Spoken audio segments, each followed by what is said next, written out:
I never didn't believe in Bigfoot. I never believed in it. I didn't believe in it. I never given it any thought. They kept wood knocking back and forth to each other, and it was in a pattern.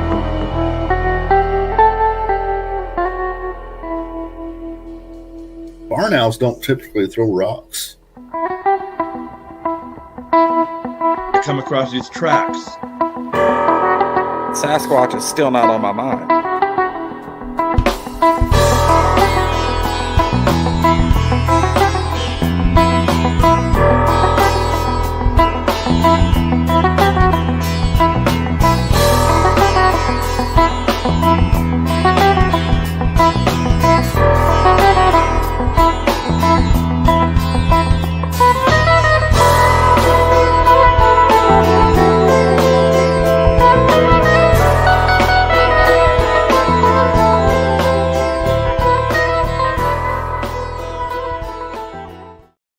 Hello out there in YouTube land. We're doing a Friday night special. I got Daniel Benoit, not Benoit, from the East Coast Bigfoot Research Organization. Before we get started, I'll remind everybody I'm on Apple Podcast, iHeartRadio, Spotify, and Amazon, and a few more. And I want to be your third place podcast. Everybody has 3 podcasts they listen to every week. The third one's only there because the other 2 might be junk and they're tired of listening to them. Make me your ace in the whole podcast, third place. Check out bobbydizzle.com for all ways to listen. But it's time to get to this. Friday night special. Daniel, how's it going? Glad you could join me on long/short notice at the same time. Somehow the same. Hey, it's going great. It's going great. I'm glad to be here, and I don't know how many people are on right now, but just to let you guys know that even though we're live on Bob's end, I was able to broadcast live from my YouTube channel. I was able to add that in. So hopefully we'll get some of my YouTubers in to view if they're around. So I saw that link.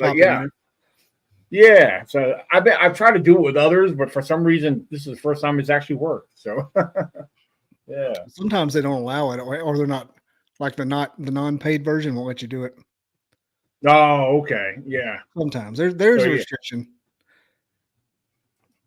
We got Alice in the comments. I wasn't sure if it was going to let me do it since we were already gone live. Sometimes you have to do it before you go live. I think, I don't know, but it's all good. It appears to be. I wasn't sure if anybody actually come on for the first 15 minutes because usually it takes a little while for them to discover me since I didn't really advertise it. Well, it's the same with me. As much as I'll promote something I'm doing, and they seem like some of them might pop on right away, but then most of the audience will show up probably a half hour later. Yeah. Oh, yeah. So there's always the hope that the algorithm grabs you and throws you into some mix. Absolutely. Well, there's David Lester. Yeah. He's one of my ECBRO team members. So, yeah.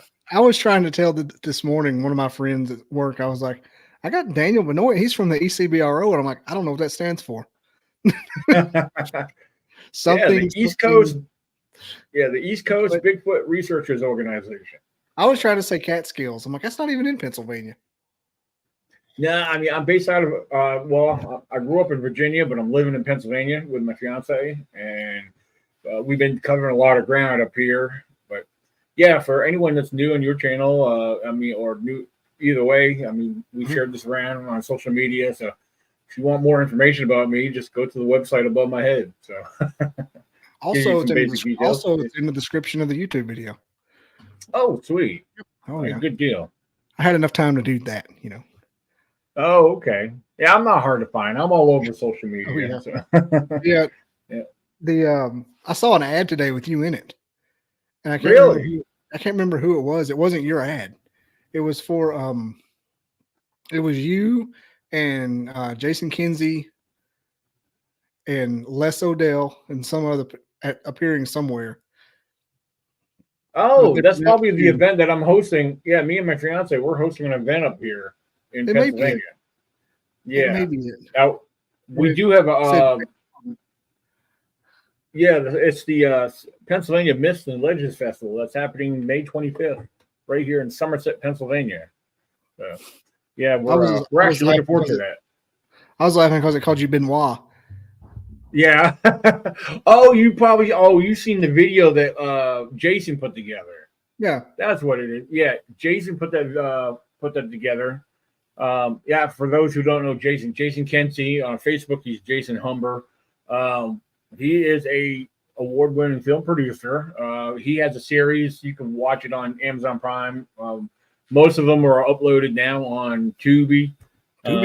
Searching for Sasquatch. It's a fun series. Now he takes a very serious approach, but yet he's very laid back and chill. He likes to add humor in it, so he really makes it a lot of fun. I know me and Julie, we enjoy watching him. And he's going to be one of my speakers in May up here in Pennsylvania. And not just that, but he's going to camp a couple of days with us because we have a week-long camping expedition immediately following the event. Yeah, and he's going to be doing some filming, probably do a few interviews. So yeah, it should be a lot of fun. That last one he did with the up at Randy's place, in Minnesota. Randy has invited me up there so many times, and I'm like, it's so far away. I mean, that's a 19-hour drive for me. Now, I talked to Jen from the She Squatchers, and she was telling me about all kinds of stuff. So like, yeah, she knew I had already watched the episode, and she was telling me, she said, there was a lot more that we seen and a lot more that we interviewed and this and that. She says there's a lot more stuff that she thought Jason was going to be putting in the film. She was like, he left a lot of stuff out. I said, oh, really? As far as like, one of the eyewitnesses that they interviewed that they didn't show on camera was their camper. I mean, they had a big dent in the side of their camper that happened on the property there, so none of that got shown, like little things like that got left out. But I said, oh man, he should have showed that, but I understand he had a lot of stuff because, he's not the only one. Yeah. He's not the only one filming. Several people might be taking pictures or filming in different areas out there. And, at the end of the whole thing, they all submit their stuff or upload it to one drive, and I guess he takes whatever he wants from it. So he has all this stuff to go through to keep up with, so, but, yeah, I guess it's whatever. So, but I'm looking forward to meeting him. Like I said, he's going to be one of our speakers and he'll be doing some filming. So yeah, coming all the way from British Columbia. So, that's on the other side of the planet. Yeah, I know, right? It's like a whole different world from there to the East Coast here. And he's a wildlife photographer originally. It's crazy how he made the switch. Absolutely. He tends to specialize more in the wildlife. He still does that. Because I was telling him about a couple other things. I was sending him some pictures of some large canine tracks I found one of the last times I was out in the woods. And he said, that looks like a wolf track. I said, you know what? I said, I didn't even think about that because I said, down in Virginia, we got wolves down there. So I got pictures of them, But yeah, I said, well, we're up in Pennsylvania. It's a good chance they are up here. Just because I haven't seen them doesn't mean that they're not, But it's one of those things that the local Department of Natural Resources won't let you admit there's there, so they don't have to regulate them.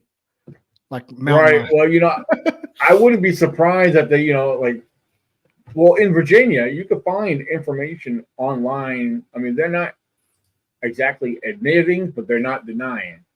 However, come the mountain line, you'll have articles. Well, they don't exist here. Blah blah blah. Yeah. So they'll get plumb mad at you about them. Yeah. Oh yeah. Do they have the Black Panther legend up there that everybody tries to deny there's not Black Panthers? Up here in Pennsylvania, as far as cats, period, the only thing they'll say they have up here, and same thing in Virginia, they'll tell you, well, we got bobcat, but they'll deny everything. Now I've seen a black cat myself in Virginia, but that was back in 2015, and I know what I saw. That was in the George Washington National Forest back in 2015, if I'm not mistaken, the year. But it was in the evening. It was still daylight. The sun hasn't gone down yet. I just, when I first noticed it, I was like looking at something. It was dark. I said, "What the heck?" I had a buddy of mine with me, and I was like, "Fred, what is that?" I'm looking down the road, and I couldn't make out what it was till it actually got up and you could see it stretch across the road as it was walking across the road. All fours, long black tail, floating behind it. So I mean, there was no denying what it was when it got up and walked across. But I'll never forget that. Now, there's other eyewitnesses in the surrounding counties there. I mean, there's blog sites, where people share their sightings. I actually created a blog a few years, probably more like, I don't know, between 5 and 6, 7 years ago.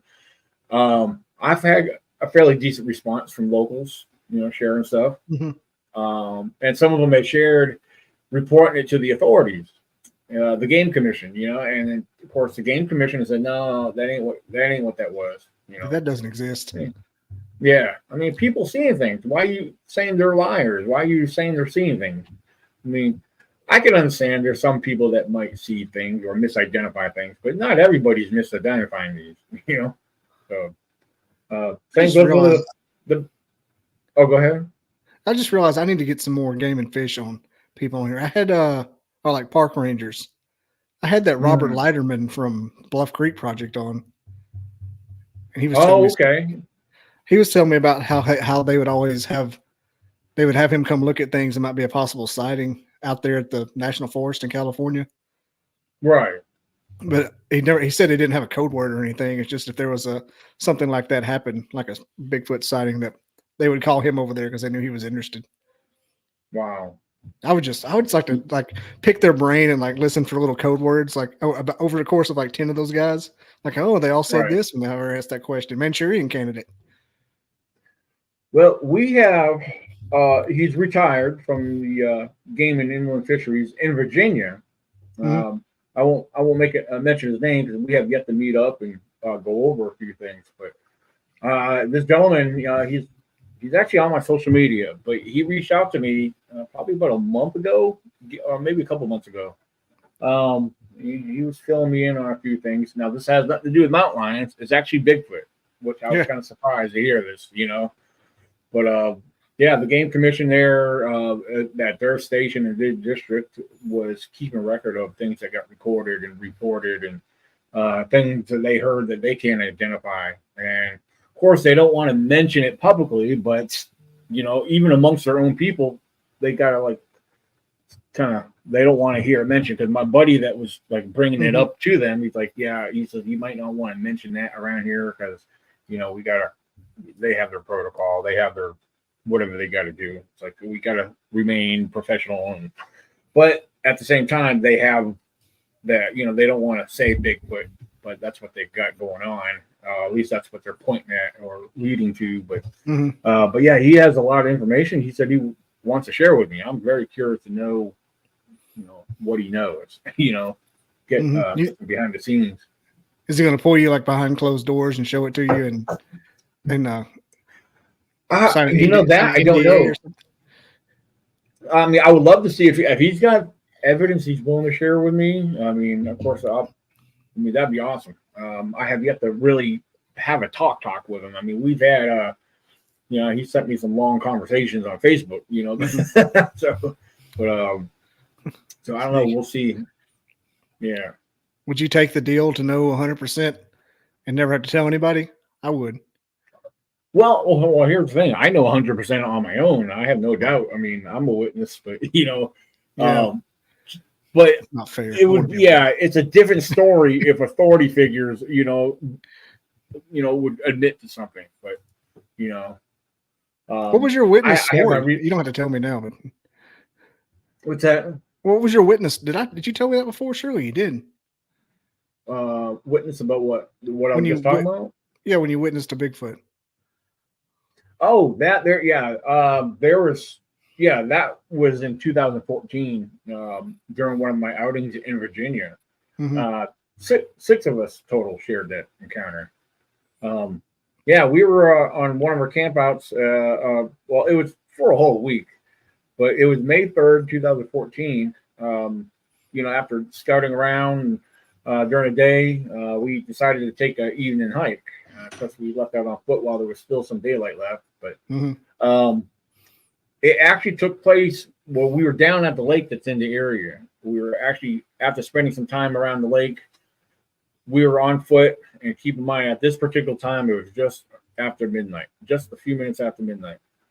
But we were walking back. We had almost a mile hike back to camp, and we were walking a single file line, and we're walking along. I'm actually in the lead, walking ahead of everybody, and we're all talking at normal tone. We're not trying to keep quiet.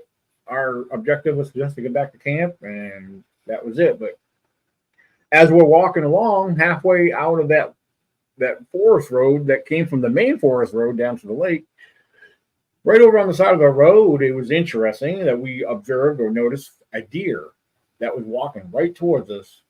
Nonchalantly, was just walking there like we were nothing, like we weren't a issue. And then that deer decided just to kind of turn off. It wasn't scared. It didn't appear to be scared because it was just, like I said, nonchalantly walking along. Mm-hmm. And then it turned off and went further and disappeared into the darkness. Which, again, I always tell people I thought that was odd. I don't know why, because deer in the area are normally very skittish. Yeah, but deer in general. Yeah, exactly. Especially there's hunting in this area. Of course, this was outside of hunting season, but yeah, it's like the deer know. Yeah, these deer are smart. They know when hunting season is because they totally disappeared. So absolutely. Hey, Melissa. So yeah, right after seeing this deer, it was probably not quite a whole minute. As soon as we walked by where the deer disappeared, on the opposite side of the forest road, something catches my attention, and immediately I'm thinking it's something reflecting off of a tree, like one of these little metal yellow signs, And what got me was I'm staring at it, and I'm thinking at the same time, that's an odd place for one of these little metal yellow signs to be located, because there are these yellow signs that are in random locations throughout the national forest, and they're very small, and usually all they say on them is no vehicles beyond this point. Mm-hmm. Stop, no. That's what they say here in Alabama. Oh, okay. They say stop, no motorized vehicles beyond this point. Oh. Well, again, here I am. That's what I'm thinking this is, because it's reflecting, showing up as yellow because we all had headlamps on. And so I'm looking at it, and I'm like, my eyes are glued on it. And next it became more in focus because it actually blinked. And that's when I realized it was actually a set of eyes. And I saw the set of eyes. Once it made its blink, my eyes became focused that it was a set of eyes. And my buddy Tracy was the next one right behind me. And I pointed at him at what I was looking at. I said, Tracy, is that a freaking mountain lion? And next we'll see it. And it just zips off, like it disappears. Like it were real fast, so it ran off. And keep in mind, we didn't see no shapes or figures or nothing. But Tracy he called to the rest of the group, guys, get up here. There's some eye shine up here. So we all regroup. We get into that spot where we saw that first set of eye shine, and we're looking down over to where we saw that first set of eye shine. We're looking right into the woods. And keep in mind, it kind of sloped down several feet and leveled back out. And there's been real thick in there, some bushes, a lot of trees. But we're looking down in there, and we're looking probably a good between 30 and 40 feet. So a lot of people ask, well, how far? I always estimate it's somewhere between 30 and 40 feet. But that set of eye shine showed up again. And we're staring over there down at this eye shine. And what's weird is it's swaying side to side. And there's my beautiful fiance. There's Julie. Enjoy the journey. Hey. Yeah. So, we are looking right down into the eye shine, and it's like I said, it's swaying side to side. And keep in mind, it's kind of mysterious. It's kind of mind-boggling because we're not seeing no shapes, no physical features, nothing whatsoever. And I don't know. It's just puzzling. The thought of Bigfoot wasn't even on the mind at all. I had no idea what we were looking at. And for the record, for those who haven't heard this story, these were large, yellowish-looking eyes, very large, and they appear to be bright. I guess that may have been all from the light reflection from off our headlamps, but they were pretty bright and seemed to be kind of large. So as we're observing this one, within a short moment later, another one appears over 4 or 5 feet to the right of it, probably around 6 feet tall, because this one here was like another 2 feet taller than the small one. Yeah, the small one, we estimated that it had been no taller than 4 feet tall. So we see a 4 foot one, Now we see another set of eye shine, 2 feet taller. So we're going to say a 4 and a 6 foot one. And this taller one, it didn't have no special movement. It blinked its eyes on a few occasions. Of course, it's looking right at us, staring at our bright lights we got. And we're just seeing the eye shine. Well, we're not seeing nothing special, which I wish we did. But so as we're watching this, I'm looking around. I'm starting to look away or look around. A couple of the people that were there, I think some of them were getting excited. Yes, we are getting snow out there right now. I checked before I came in here, so it was coming down light. So yes, snow's coming down. I'm jealous. So yeah. So I'm looking around, and like I said, a couple of us are getting excited because we don't know what we're looking at. It's eye shine. It's mysterious. So is it 2 or 3 at this point? Two. Right now, it's only 2 sets of eyes. 4 feet, 6 feet. Again, we got right, exactly. And I'm looking around, and something else catches my attention. Over behind these bushes, down very low, remembering back, it appeared to look like they were almost on the ground. But as I'm staring at this, and I make mention of it, I don't know who else was paying attention. I think Tracy's the only one I've ever really heard acknowledge everything. So it's like, okay, Tracy must be seeing everything that I'm seeing, because a couple others were saying other things. My eyes were glued on what was going on. But here's the third set of eye shine, and I'm staring at it. And as I'm staring at it, all of a sudden, this set of eye shine starts raising up, like it's growing. And it keeps getting taller and taller and taller. And next you know, over top of the bushes, it comes to a stop. And then all of a sudden, here we are with this third set of eye shine towering over top of the 6 foot one by another 2 feet. So now this is getting very interesting. We got a 4 foot, a 6 foot, and now an 8 foot. What in the world could these be? As far as bears, I said, I don't see these being bears. Yeah. I mean, every bear I've seen at night had red eye shine, And not in that part of the country either, as being that tall. Right. I think our average black bear, don't get me wrong, we do got some big black bears, but most average is usually 6 feet, And so I think after observing this one, it was getting a little interesting because Tracy, it was Tracy. Tracy's the first one that said something. He's like, guys, we got squatches. Now, when he said that, I was like, okay, I wanted to believe that. I wanted to, consider that, but it's just, I needed something more to confirm. I just didn't see nothing that said squatches besides the height level, and so I don't know. What happened was a moment later, it did get interesting again. Now, keep in mind, we weren't seeing no physical features, no details, but I'm stuck on looking at that tall one, I guess because it was tall. So, and for the record, that small one was still swaying side to side.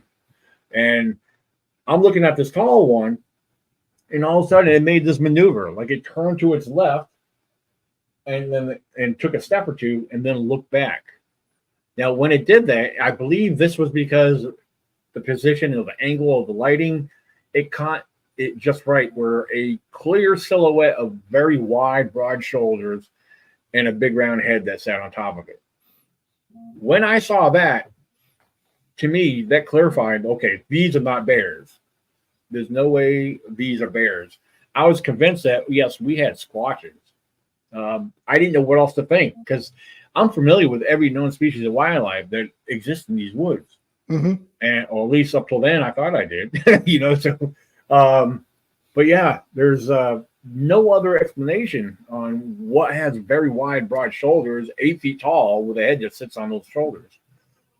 Although we didn't see no other details, shapes, or anything of the other two, that tall one to me confirmed, okay, these are squatches.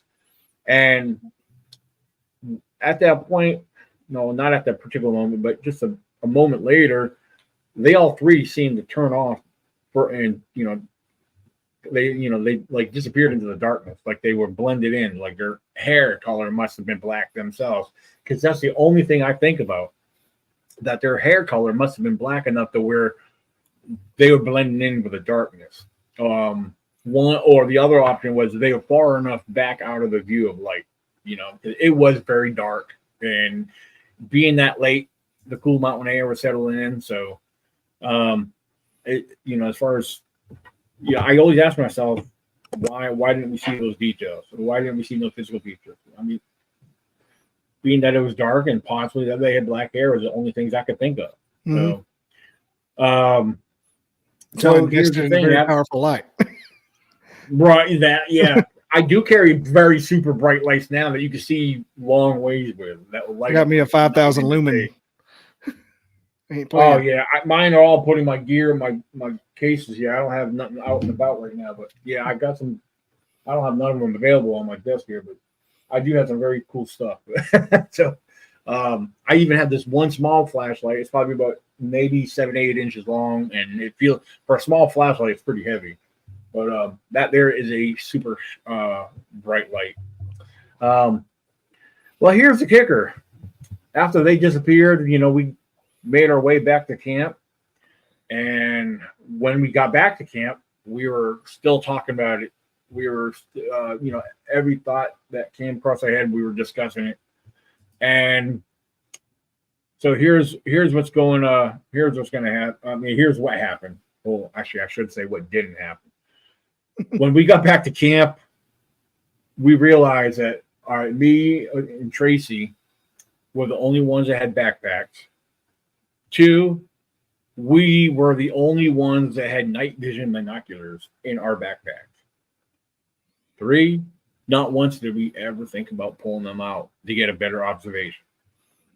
And people ask me, well, why not? Why didn't you think about what you're caught up in that moment? You got some excitement going on. You're dealing with something mysterious. You're like trying to figure it out. The thought of your tech and your gear. No, that's like, and it's on your back. You're focused on what's in front of you. That's the only thing. I don't know how else to explain that, but I mean, it was disappointing. Yeah, I mean, we don't know what else to that's the only thing I know how to explain it. It's like we were caught off guard, and it was exciting. I've had people ask me before, was it scary? Honestly, no. It's probably because there was 5 other people with me. Now, we did have a couple, Kimmy and Darren. They were down from Vermont. Kimmy was the only one that expressed any form of, nervousness, being scared or whatever. But for the rest of us, now I don't recall anyone being scared or nervous. At least they didn't express it anyway. Yeah. Keeping it really contained. Yeah, exactly. But now, real quick, I'll throw this in. I'd like to add this to it too. A year later, in that same section of woods, just around the corner, not even quite a quarter mile, not even a quarter mile around the corner, there's a camp spot. Actually, there's 2 camp spots right outside the lake entrance there. There's a big one and a small one. Well, the small one is literally right around the corner. In November of 2015, during the hunting season, I was camping out there, and I was at the campsite, and I was just sitting there. It was probably about 9:30, 10 o'clock at night, and it was just boring. It was so quiet. I was wide awake. I wasn't tired. And you know what? I just decided to grab my spotlight, get up, and go out to the middle of the forest road. Now, keep in mind, it was dead quiet, nothing going on. And I did not turn my spotlight on until I got to the middle of the forest road. When I got to the middle of the forest road, and I do this on occasions, well, with or without people, I'll walk out in total darkness and just stand there, listen, and look around. Well, I did this for maybe a minute. And then all of a sudden, I took my spotlight and I started shining in the woods right across from me. From where I was standing in the forest road, the tree line was maybe 20 feet. So over to my left, I start shining it right away. And just beside that tree line, even though I didn't see it, I spooked up a deer. You could hear a deer like jump up and run off. Like, oh, cool. I spooked up a deer. Exactly. And I said, okay. So I started taking my spotlight and I started panning it from my left over to my right. And as I got between the 1 and 2 o'clock position, whatever was inside that tree line next had my heart pounding in my chest. Because what I heard, even though I didn't see nothing, what I heard next was very large, heavy bipedal steps walking away from me, just inside that tree line. I didn't see a glimpse of anything, but I heard bipedal steps. Every step it took had a crunch and a thump in it. And when I'm hearing this, it wasn't a fast walk, but it wasn't slow either.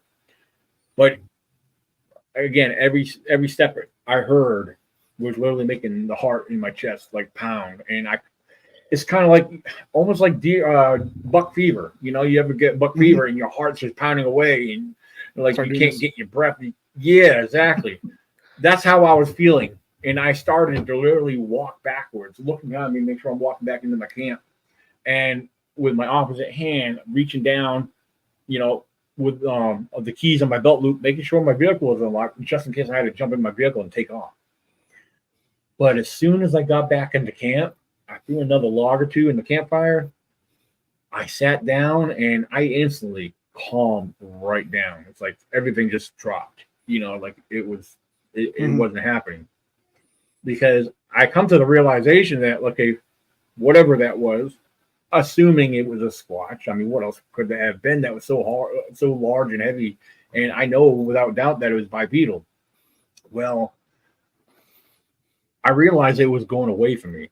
If it meant me any harm, the way I look at it is I had every opportunity to come out and sack me like a football player. You know, yeah, definitely. It was going away from me. So now I'm looking at the situations. I'm comparing 2014 and 2015. Okay. Quote that I said there was deer present prior to having those situations or those encounters. I question myself, and I bring this up all the time, but were they preparing to make a hunt? Were they about to take those deer down? Because there was deer present at both situations. So that's something I often think about. You know, I don't believe it was impossible. I believe it's very, very likely or a good possibility. I'll put it that way. I can't prove that's what they were doing, but it's something I think about very often. So, they hit you with that infrasound. Something. You know, I want to say real quick. I saw Joe Torre on here. Yeah, Joe Torre. He camped out with us and he did the filming for one of the documentaries I'm in, Hunt for the Shawnee Sasquatch, with him and Zach Sterick, and the rest of the gang out there. So Benjamin Bishop and oh man, I have brain farts. I have so many names in my head, I can't think which one to pull out. You get in this business, you start knowing everybody. It gets like you're not name dropping; you're just trying to remember them. Oh, absolutely. Yeah, Joe's my new best friend. We did the Big Muddy interview, and it's like we started just chatting about making documentaries because I want to make one. It's all back and forth because I was a film student, but I never pursued it. Oh yeah, absolutely. I'm going to the LBL. I'm an amateur. Mm-hmm. Yeah, I've interviewed people through my phone and everything, but I already had a couple small camcorders. I've actually upgraded. I got me a nice Canon. It's the X. What is it? X. Where is it? I don't know if I have it accessible. Yeah, this one here. I have yet to. Yeah. Well, that's another thing I had to upgrade my laptop. I'm on a new laptop too. I've had this for a couple months now, but 2 or 3 months. So this is part of it. I got the night vision attachment. This is a Canon. It's a high def XA110. Okay. So, you got the night vision for it? And, well, it already has built-in night vision. All I have to do is turn the switch. Yeah. But these two attachments I have added. These are the extra attachments, and I've already tested this out outside of the apartment complex over here.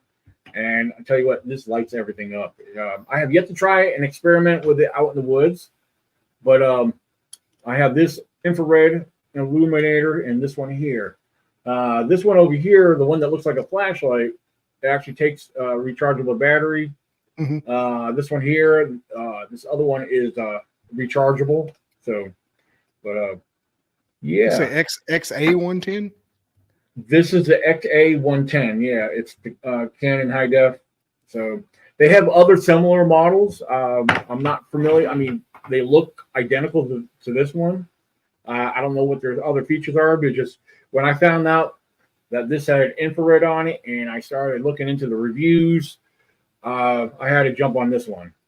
Now, a cool thing about this one here, I'll tell you, this model here has 2 external microphones. And it picks up pretty good with just the external with the built-in microphone. And of course, it comes with the external microphone. You could add the external microphone too. So I got the plug, and then it goes. Of course, it goes right here on the side. So.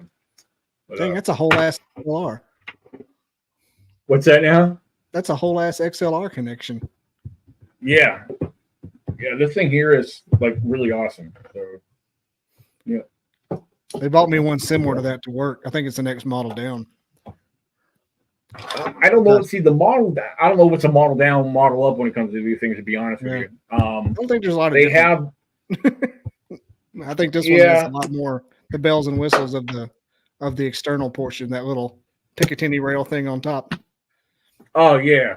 Well, that whole thing that's removable. You could. As far as the there's parts of it. Yeah. Hold on. I'll play with it later. That case is hard to believe. This is I bought those cases to keep all my gizmos. The Friday night camera review hour. If anyone's watching, this is featuring Alec Baldwin and my sweaty balls. Camera review. I'm going to tell you, there's another. I got a couple new toys, but yeah, I'll do a little bit more show and tell here real quick. I don't mind. I wanted to do like a portion of this show, like once a month, do like a camping gear review because I've got like a new Gazelle tent I've never opened, and I wanted to review it so bad. Oh, okay. I was going to go on a big camp out with what that is? The green screen. All right, so this, X infrared. Now I'll tell you what, this is a device. When I learned about this device and came across this device. Now, a lot of people that are familiar with the Fluor One, they know it plugs into the bottom of your phone. And the Fluor Ones are okay. I've had one before. They work good up to 50 to 75 yards. It's again, they're okay. You're still going to pay a couple $100 for them. But now this device here, the X infrared, it is designed to work with your phone. You have to have the app, just like the Fluor One.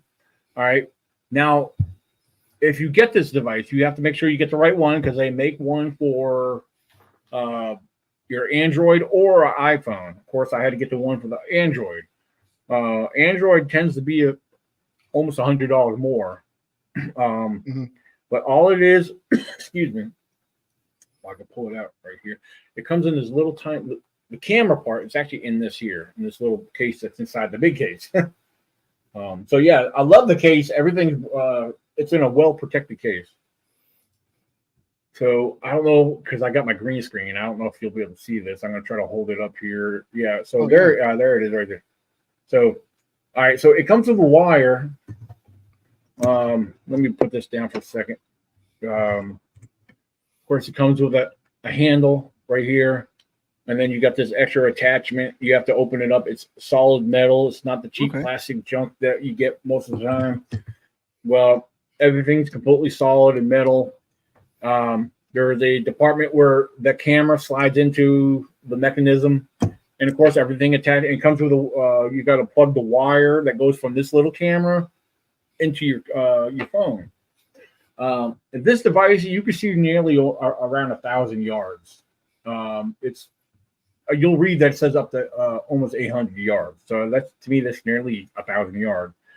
I've played around with this in one spot out in the woods. The only thing I noticed or found out there was like some kind of rodent playing around in the woods around us. But I've tried it looking out at the main street out here, and to pick a person almost a quarter of a mile up the road, they were well lit up. and you clearly see it was a humanoid figure, and that alone impressed me on this thing. So again, this is the X infrared, and again, it's a great device. The quality is unbelievable, and for $430, like I'm not complaining at all, not one bit.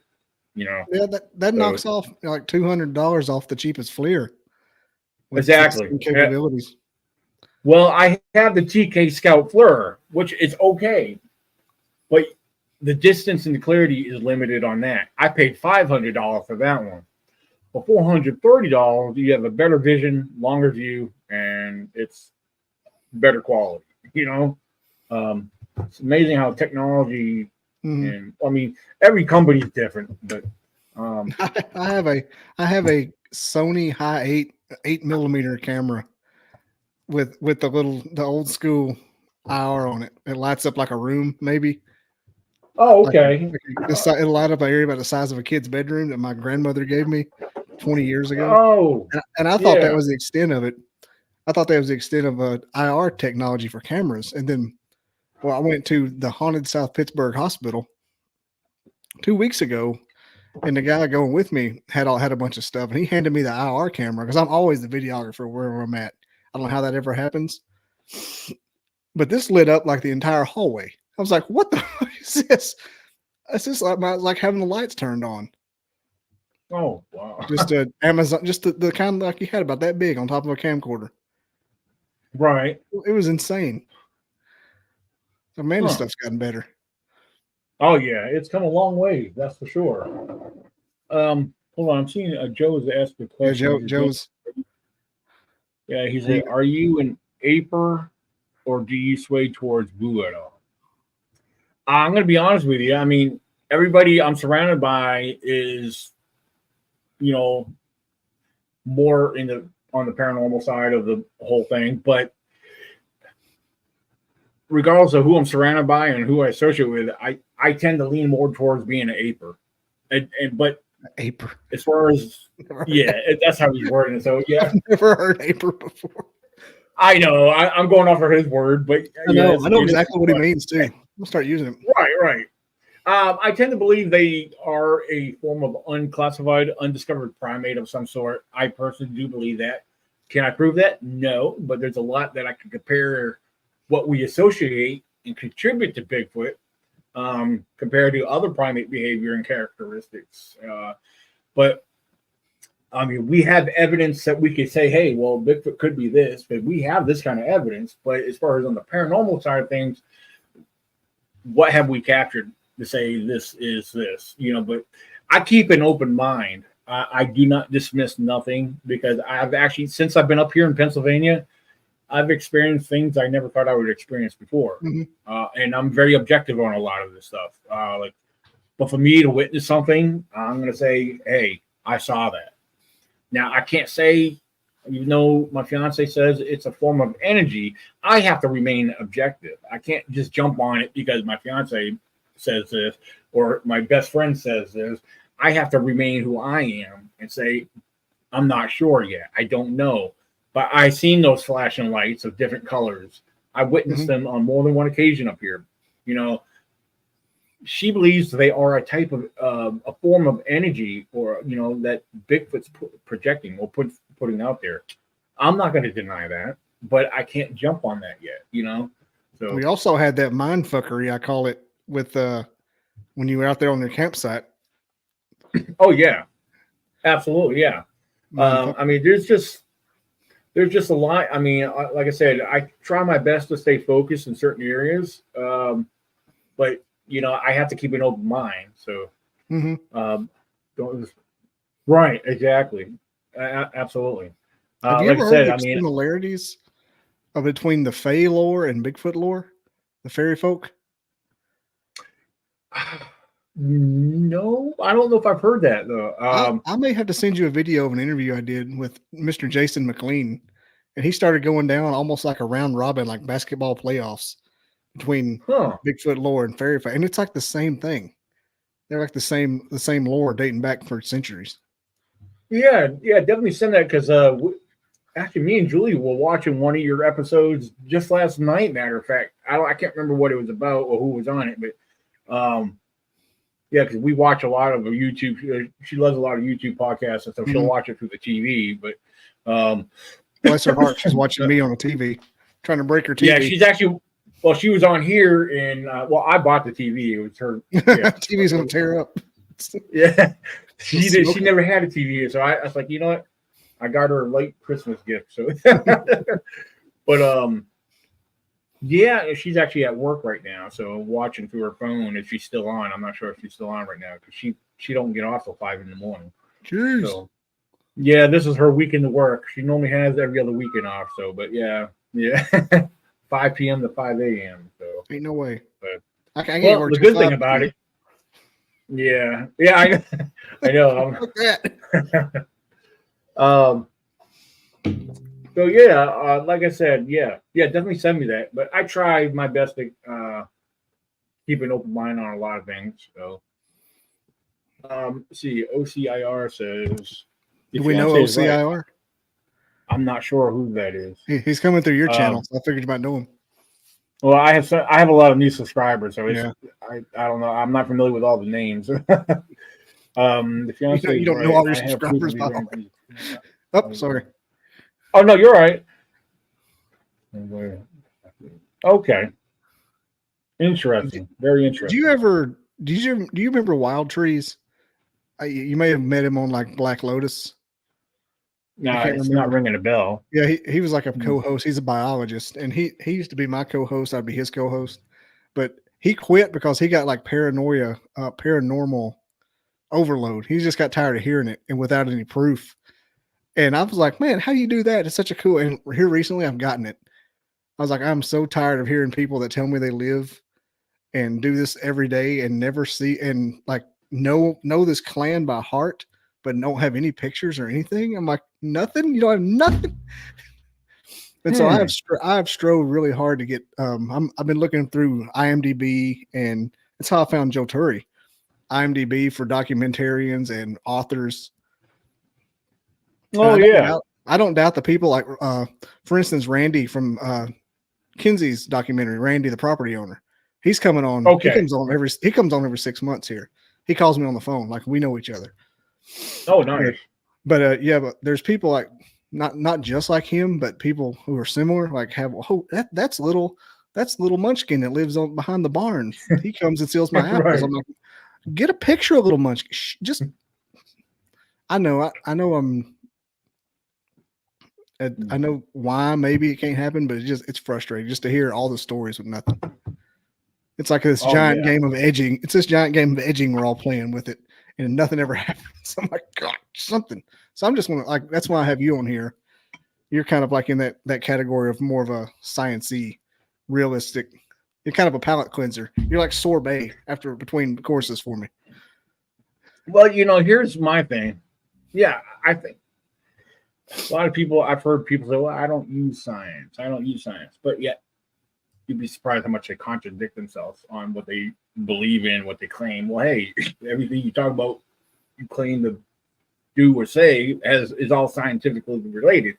However, I have to, I'm not trying to sound like I'm trying to be careful how I word this. I have no academic degrees whatsoever. But there's a difference when you understand the scientific way, when you want to remain objective, you try to rule every other possibility out. Yeah. To me, that's not scientific. Right.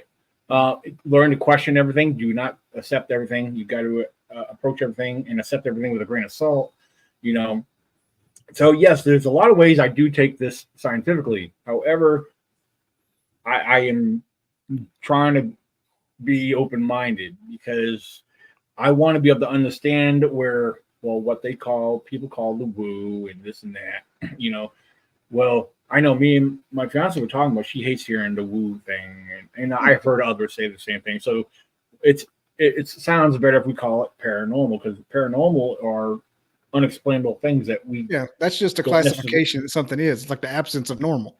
It's like darkness is the absence of light. So, And a lot of people, I've had, people ask me, well, could you put Bigfoot in the paranormal? Why not? Absolutely. There's a lot we don't understand. There's things about them I don't know if we'll ever understand, but, we say there's no experts on none of this, but yet there's people that are among us that will tell you, well, Bigfoot's not this, Bigfoot's this. Bigfoot won't do this. Bigfoot will do this. Well, how do you know if you never witnessed it? There's these people out there constantly contradicting themselves. And, as much as I like to want to shut up, I can't help it. Sometimes I call these people out. I say, well, I do. I know it's not cool to do that, but I do it anyway. So it's like, it all boils down to have fun with the whole subject, have fun with it, I have fun with it. That's why I'm still doing this. I mean, the whole thing, it's become more than just a curiosity. It has grown into a passion. I love the whole mystery. And I don't care if Bigfoot becomes discovered and put out on the public view that, okay, hey, everybody, the world knows he exists. If it ever comes down to that, is it going to stop me? No, because there's a lot about the subject we don't know. That's now anyway, but you're going to have some scientists make up some claims like they do with the primatologists when they have their studies of primates. Unless are we ever going to have Bigfootologists or primatologists that are going to sit there and observe a Bigfoot in their natural environment? Bigfoot doesn't want to be seen now, so nope. I don't know. I think that's a very slim chance. He doesn't. So, they don't trust us for shit, and I don't blame them. Right, exactly. But I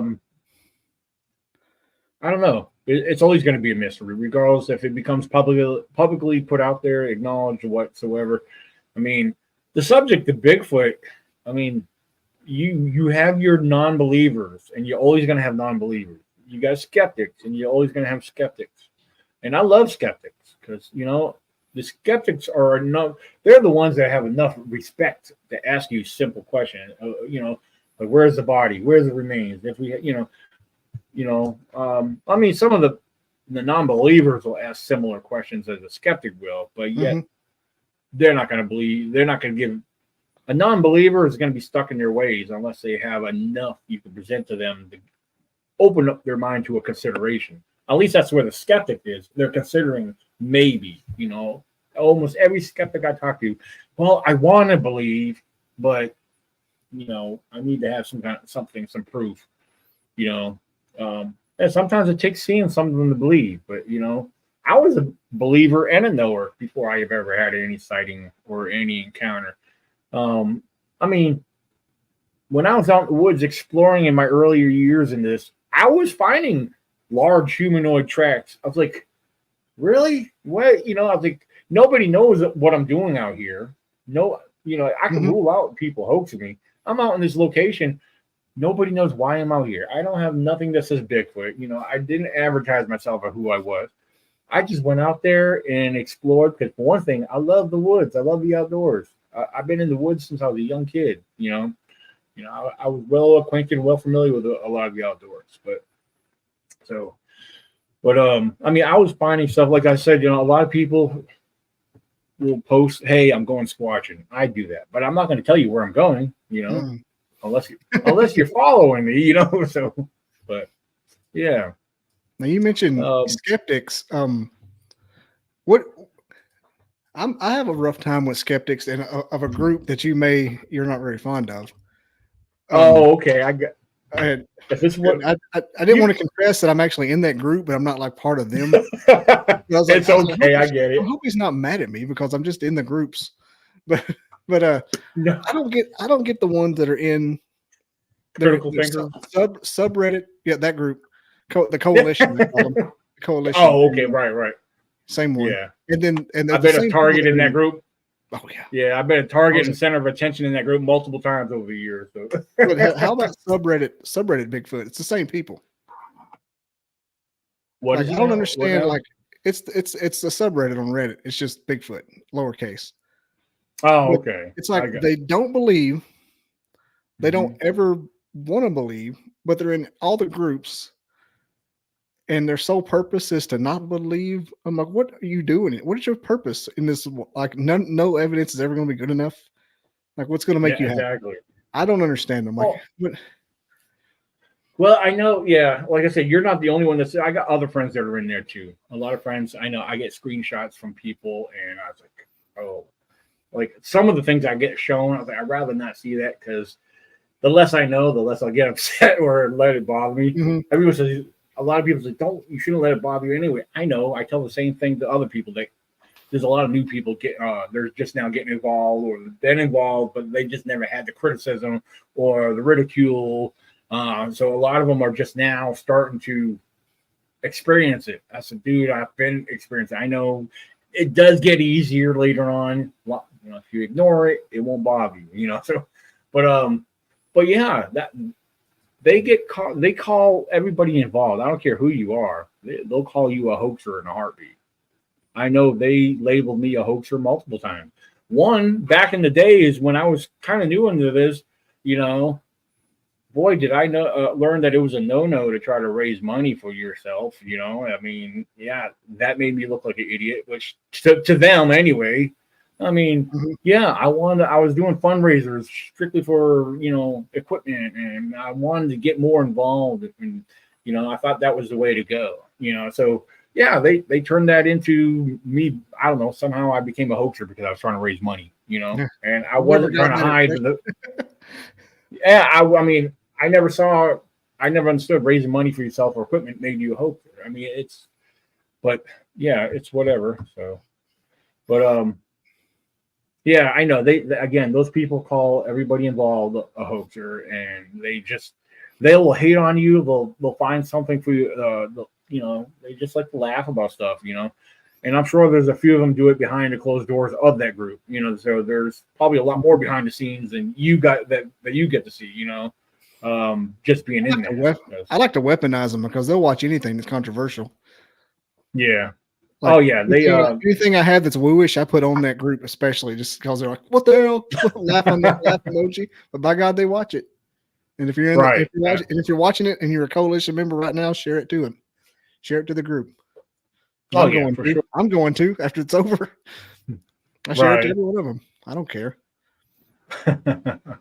You know how Tucker Carlson just did his interview with Vladimir Putin a few days ago.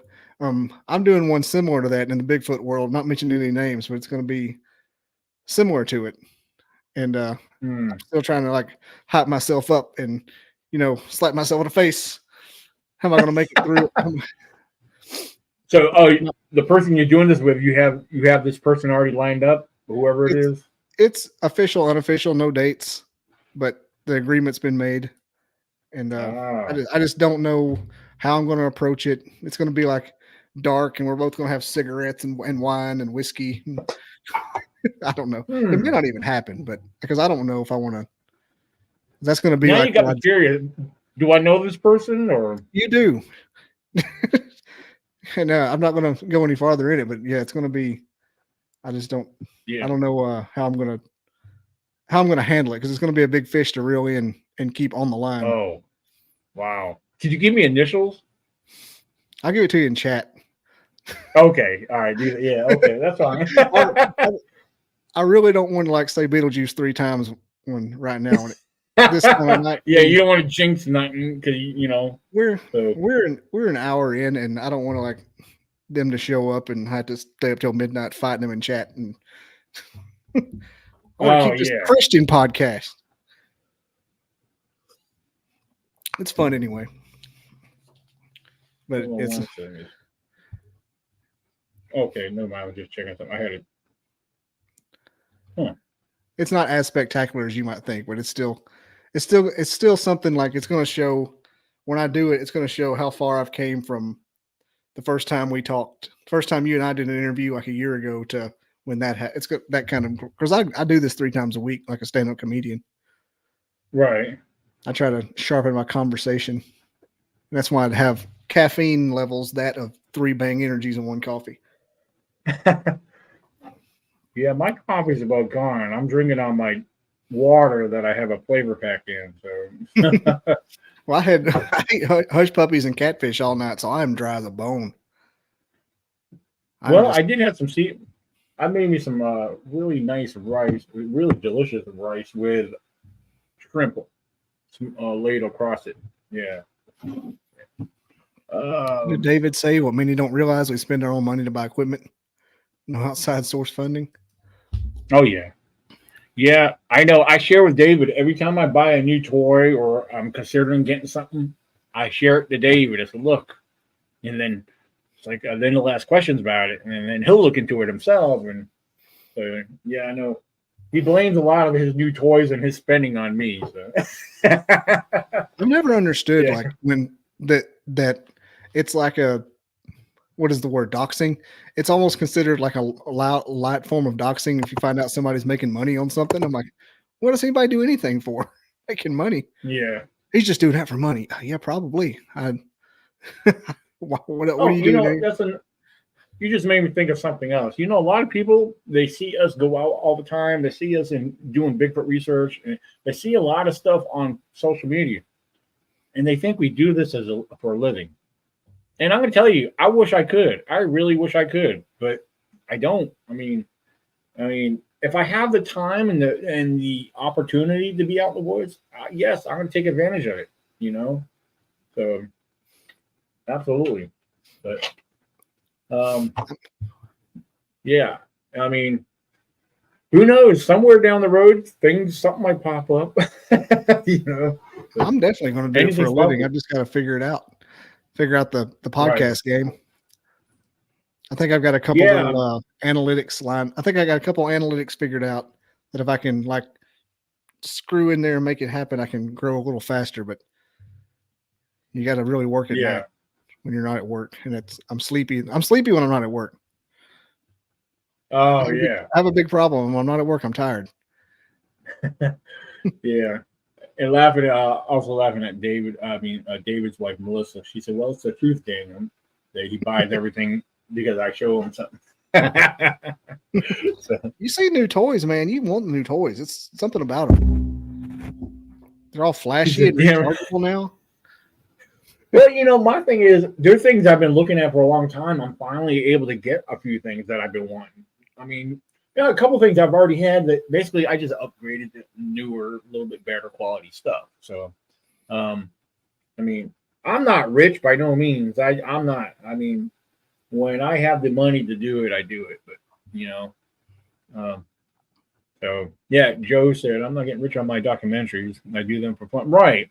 Which I plan on. You know, that's something that's part of one of my projects that I've wanted to do for a long time. Most of my field videos are just YouTube stuff. It's nothing fancy. They're just me in the field. You know, I mean, I get subscribers. I lose subscribers. My subscribers fluctuate up and down all the time.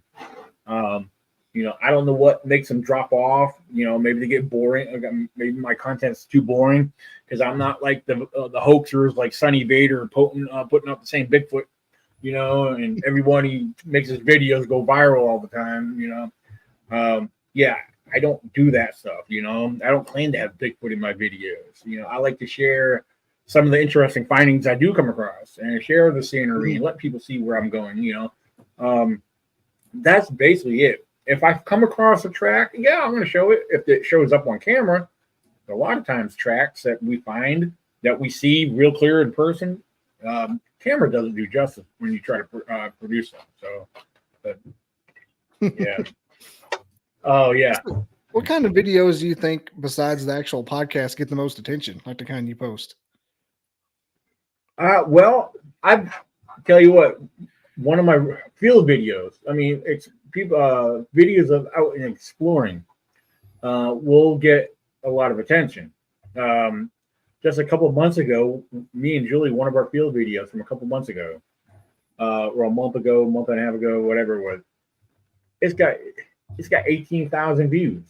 Yeah, I saw one take off. You're just walking in the woods.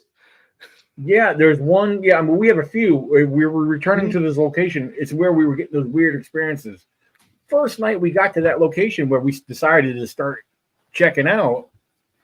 It was we got there in daylight, But here it is, nightfall. They got dark, and it was quiet. Julia, actually, she was seeing things before I was. She had claimed to have seen a couple eye shine out in front of where she was sitting. Well, it was quiet. I decided, just for the heck of it, I did a couple whoops. I was standing back behind her off the side on another boulder. But we were overlooking a small field in front of the woods, and there were these big boulders that border the field. And the tree line is probably about maybe 40, 50 feet out in front of us. And she was seeing something. But again, I wasn't seeing it from my position. But I decided to give off a couple whoops. And I did I went whoop, whoop. Just two, just like that. And right away, right out in front of where I was, from where I was standing, there was a tree knock. Out in front of where she was sitting, straight out in front of her, where she was seeing her eye shine, was another knock. And I was like, we heard it. It pumped us up. We were getting excited. Yeah, as she mentioned in the chat, she said the eye glow was just inside the tree line. So, and she was seeing it. I wasn't seeing it from my position. I was in a different position. I wasn't seeing what she was seeing. So, at least not at that moment. But that's when I came around, but she kept talking about what she was seeing. I wanted to see it too. So I kind of got in her position. She stayed on that rock. I got basically right next to her. It took me a little bit, but then I started seeing different flashes of blue, and I was like, "What the heck is that?" But yeah, it got very interesting. We were seeing some of the weird flashes and the lights that night, but it was one of the follow-up visits where we actually seen a lot more. I mean, at least I was seeing a lot more. I know she's seen multiple things, and she was pointing out where she was seeing things, but right out in front of where she was sitting is where I was focused, because that's where I was seeing these different lights go kind of flash up and down, and some of them were blue, some of them look like a goldish color, like a yellowish, And here's another thing too. Almost 2 miles from that spot down below, there was another area we were at night, and keep in mind, the one spot's right here, the other spot's almost straight down directly in front of that spot. Well, when we're at the other spot, in a whole different position, looking over, we seen flashing lights and different. I don't know. I don't want to call them orbs because they were flashes. I mean, if they were orbs, I don't know. Word. But again, if they were, I didn't see them as orbs from what I understand what orbs are. These were flashes. They were up and down, left and right. And I was like, what in the world? And so, yeah, I mean, there's something going on in that forest out there. There's some strange, mysterious stuff going on out there. So, was there any time loss or anything? No, not that we know of. I mean, so. You can get abducted and probed or anything like that? No, but back to the other spot where we first started seeing the lights. One of the nights we were there, the sky was pretty active with a bunch of, airplanes, jets, maybe a few, one or two helicopters. But there was something strange up there. It's like I kept telling Julie, I said, "What the heck is that?" There's something up there flashing in one spot. It kept flashing, and all of a sudden, probably after a few minutes, that whatever was flashing, like jetted off. Like, what the heck was that? So, yeah, so it was very strange. So, very strange. I kind of made a friend with a guy over in Georgia, Les Durant. He does a lot of CE5 stuff. He lives on top of a mountain. He just takes pictures of stuff that happens. And he told me what to do. And the first 2 times I tried it, I would see things. And I think they're on to me now. I have it came back. But yeah. one of the times I saw something, and it was not a meteorite. It was not a shooting star. It was. How would you describe it? I was up here. I was looking up here, and it was off to my peripheral, but it was less than a second. Oh, wow. And it was bright and just flashed in and out. It didn't, shooting star burns out. Right. This was. Oh yeah. This was like something just showed itself to me in a second, just at an angle too. It wasn't like. And like I was trying to do C5, I was doing like the hey guys, it's me, give me a sign. I was saying something like that, and all of a sudden, boom, corner of my. It's always in peripherals when it happens. Like, Yeah. it happened to me twice, and that was crazy. I went back inside, and I shit you not, that same guy, Les Durant, was on a podcast with. He was on. I didn't know he was on a podcast. I just happened to be doing it, and I came in and it said live with Les Durant. I'm like, what the hell just happened? It was Daniel DeHoyas, Beyond the Woodline. Okay. He was on his show. Okay. He was on his show, and I'm just like, what have I done? Is this some kind of synchronicity crap? Yeah. It happens to me all the time, but that was the wildest one. I ran back in the house, and I was, I'm like, what? It just happened to me on that, and I told him about it in the chat.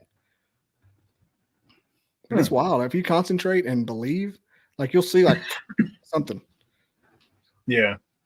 See, Joe is asking my thoughts on Dogman. Now, for the Dogman believers out there, I don't hate me because I don't believe in it. But this is why I personally have not seen any evidence of large humanoid-looking dog tracks. I don't know.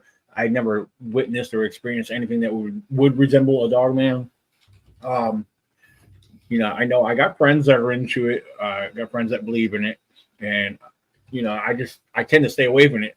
If I ever witness or see anything that suggests otherwise, yeah, I mean, I'll put it out there. But I try to stay away from that subject, but only because I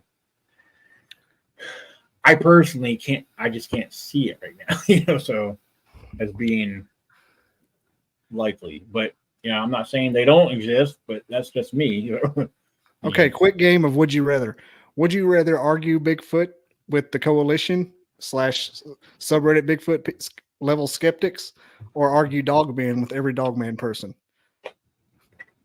Oh man, I got pulled into a few conversations with Dogman.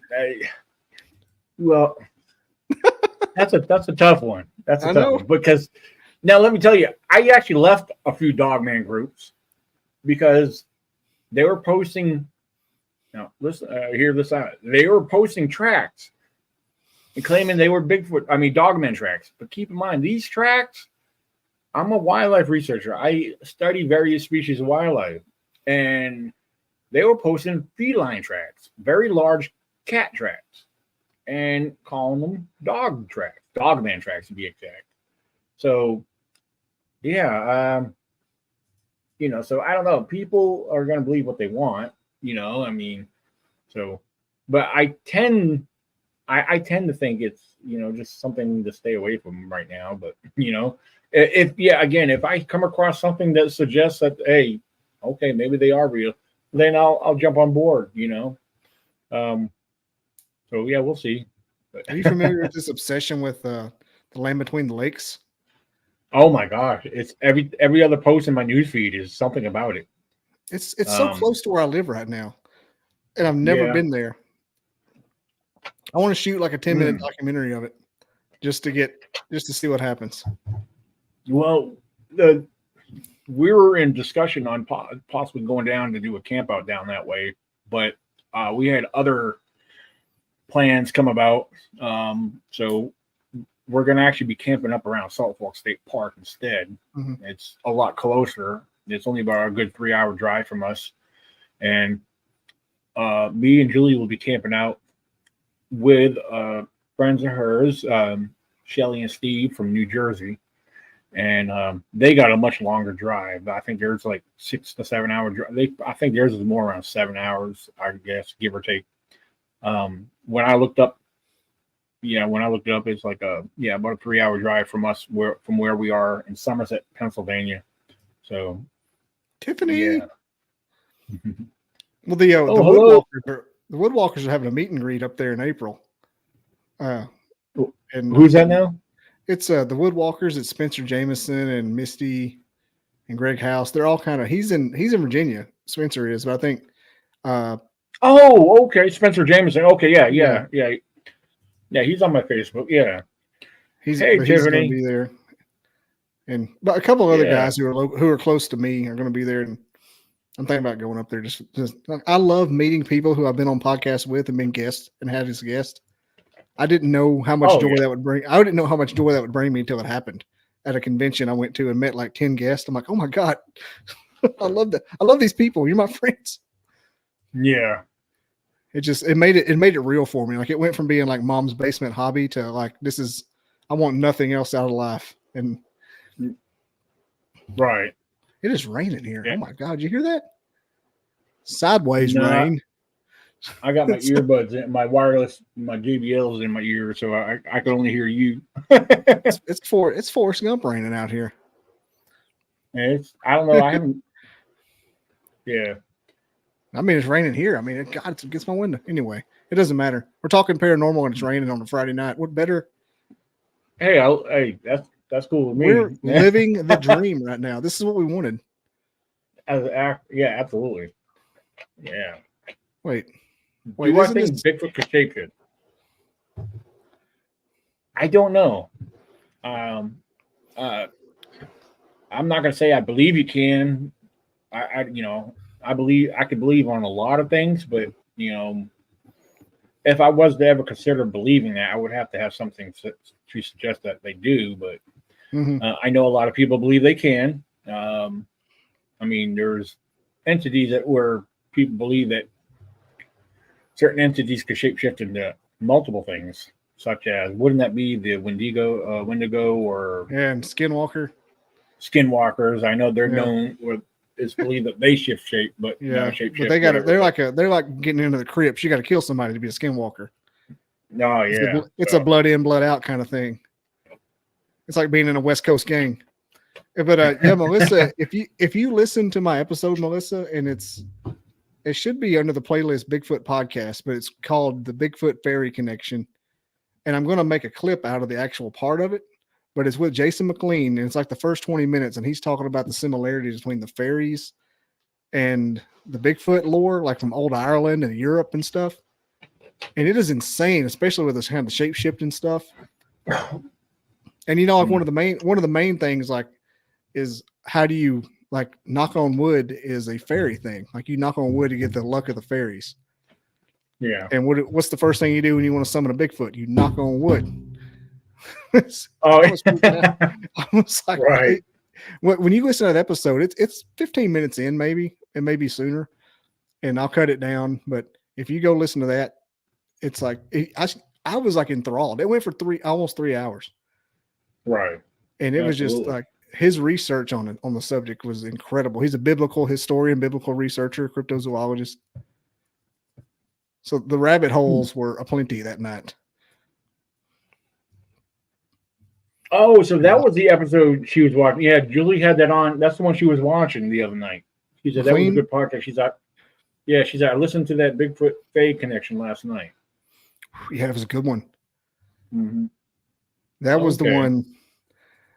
And it just the way he kept going, the knock on wood thing is that's like the sell the sizzle. That's like when the fajita comes to the table. That's the sizzle of the whole thing.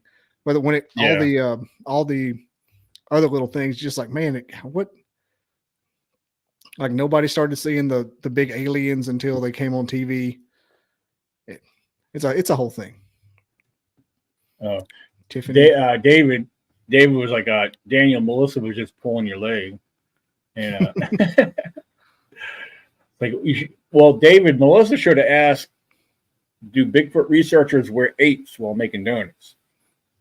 I mean, wearing aprons while making donuts. And then David knows I pick on him because him and Melissa work at Krispy Kreme, and he don't like being teased that he wears an apron. So. Time to make the donuts.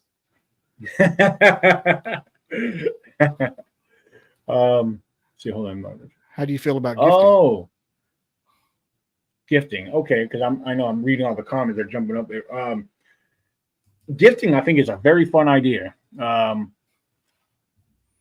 personally like gifting. A lot of people like to try gifting with trinkets and stuff. I think that is a very fun way to gift. I've heard of people making their own little mini structures to see if they get interacted with. You know, I think those are fun experiments. Gifting with food. I know a lot of people believe in that and do that. That could be both either as well fun and interesting, but it could also be dangerous depending on leaving food out in the area that you, especially if you're going to camp in this particular area.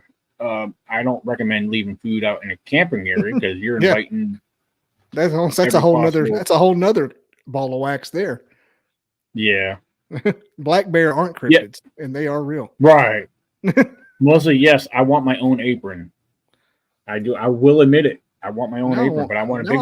I want a crispy Bigfoot on mine. Yeah. You know, Yeah. being from the South, I love Krispy Kreme, but Oh my everybody's gosh, like, yes. and the hot and ready, hot now sign's always the delicacy. My favorite one is chocolate covered cream filled. Like I could eat 75 of those things with chocolate milk. Make my face itch. We'll put your address out there. Maybe Melissa and David could send you some. No, well, we have Krispy Kreme here. You got it down there too. Yeah. I'm in Alabama. We have a Krispy Kreme.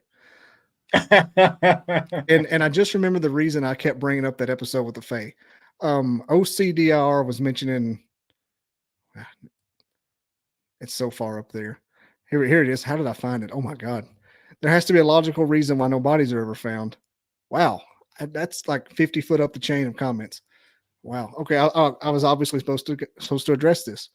So, the Fae connection is, you know, the fairies, when you give a gift when the fairies give you your gift and you take it, it's like food and cookies and stuff.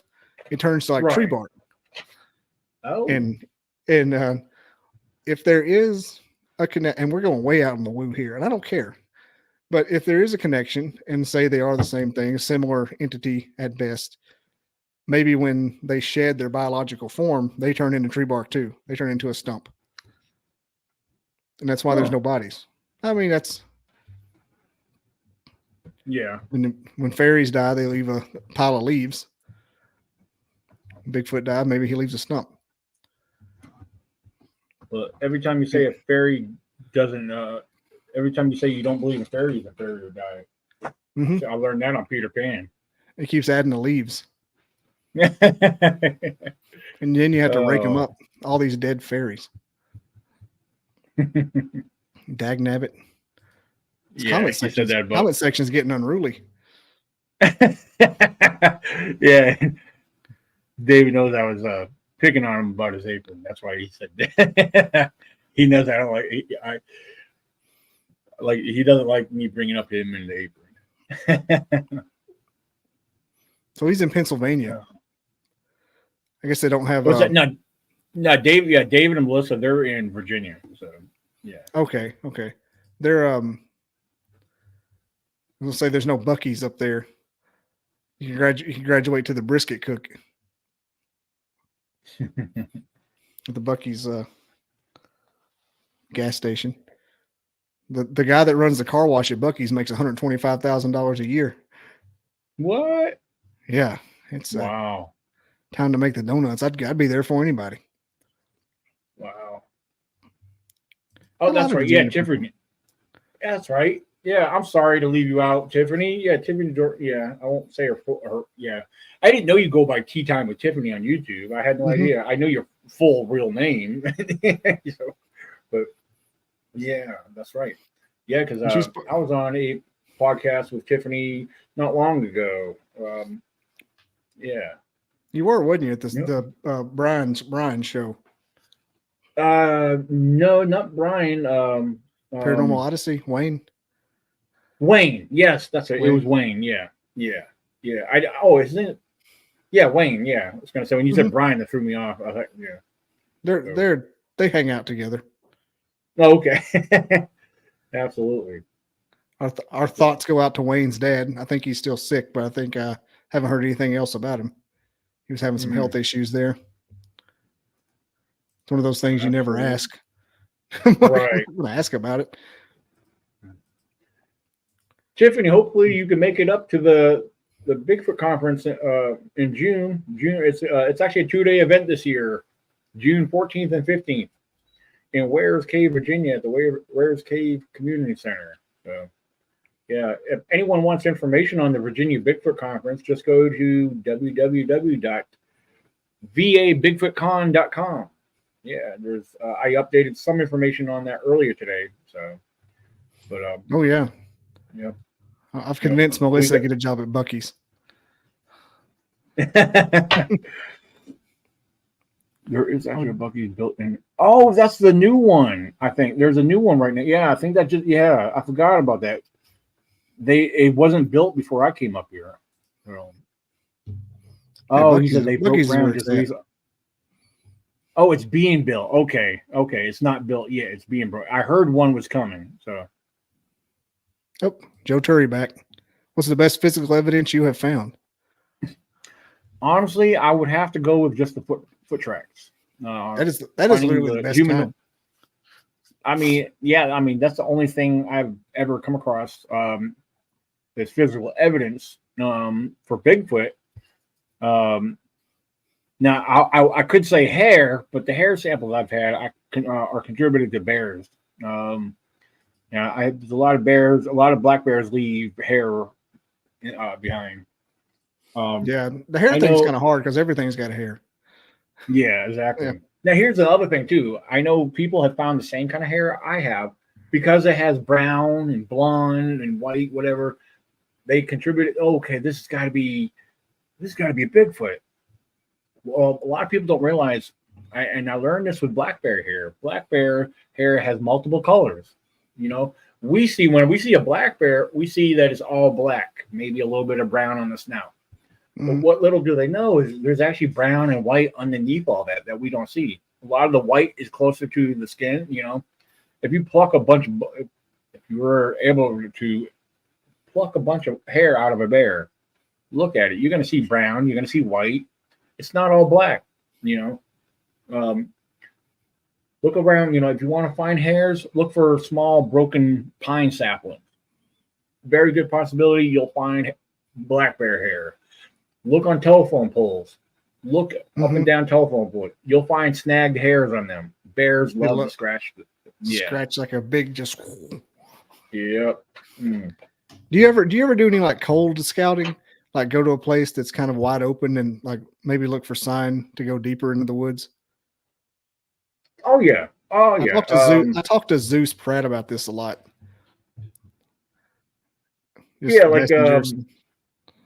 Now, when you say wide open, are you mainly referring to like start off in an open area in the woods?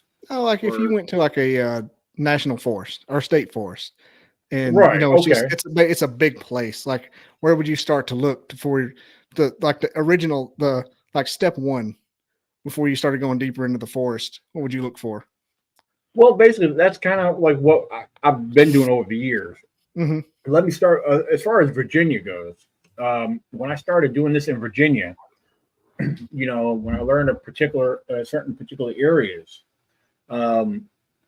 I started scouting out areas, and I found a particular area. I was like, this is part of the national forest.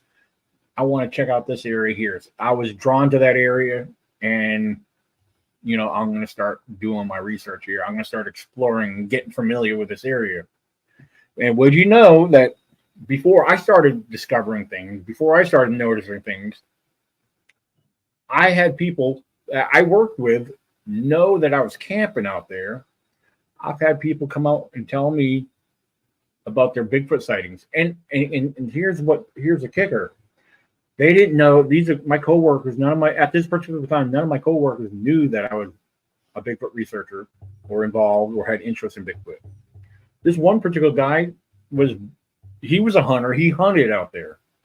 But when he learned that I was camping out there, he felt the need that he wanted to tell me what he saw. At this time, it was probably when he told me the story, it was only about 2 years old. But when he told me the exact location, I said, whoa, that's like a couple miles up from where I've been camping at, just up the forest road 2 miles. And after he told me, I was like, dude, I said, who told you? How do you know about me? He said, what are you talking about?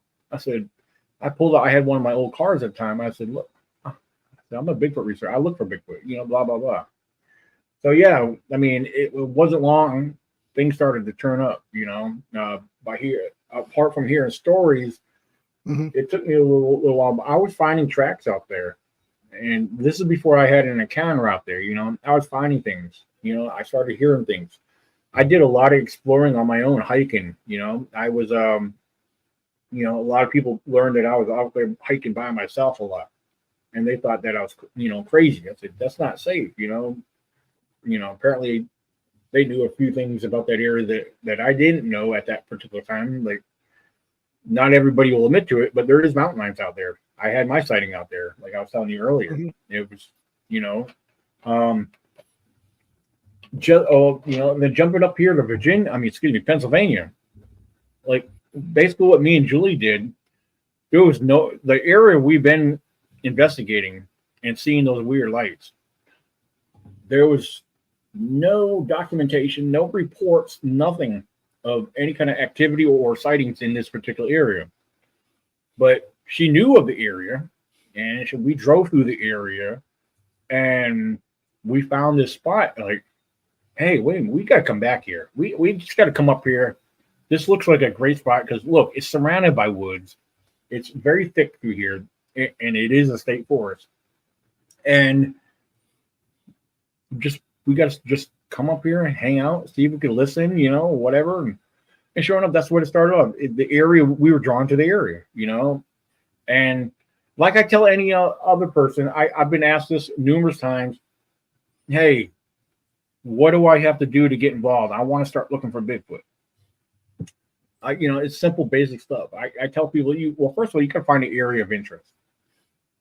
Pick an area, get familiar with that area, learn about the terrain, get familiar with what wildlife inhabits or roams through that area. Constantly visit that location, especially for changes, because your weather and your seasons are going to change the appearance of that location. Things are going to look different from time to time, because leaf litter, pine litter, new trees coming down, stuff like that. Find out if you have prey animals in the area, like do the deer roam this area? Is there water sources, food sources? Observe the ecology, a lot of basic observations. Again, the area, I'm not saying pick an acre of the area because, national forests, state forests, there are thousands of acres of these forests. But like in Virginia, I have my research area down there broken up into zones. I have Ecpro Zone 1, Ecpro Zone 2. I have up to 5 zones in there, and each zone is very large. I focus more in one area at a time than I do the others because some of the, like, for example, what I call Ecpro Zone 1, that's where I've had most of my activity, experiences, sightings, whatever you call it. I focus there a lot. For some reason, they're drawn to that area. One, because there is multiple water sources in that little area. Oh, yeah, I was about to ask if it had water there. Sure enough. Oh, absolutely. There's creeks, streams, and those creeks and streams feed into the main river that run into the lake down below. So all that's there. You got the low ground, you got the high ground.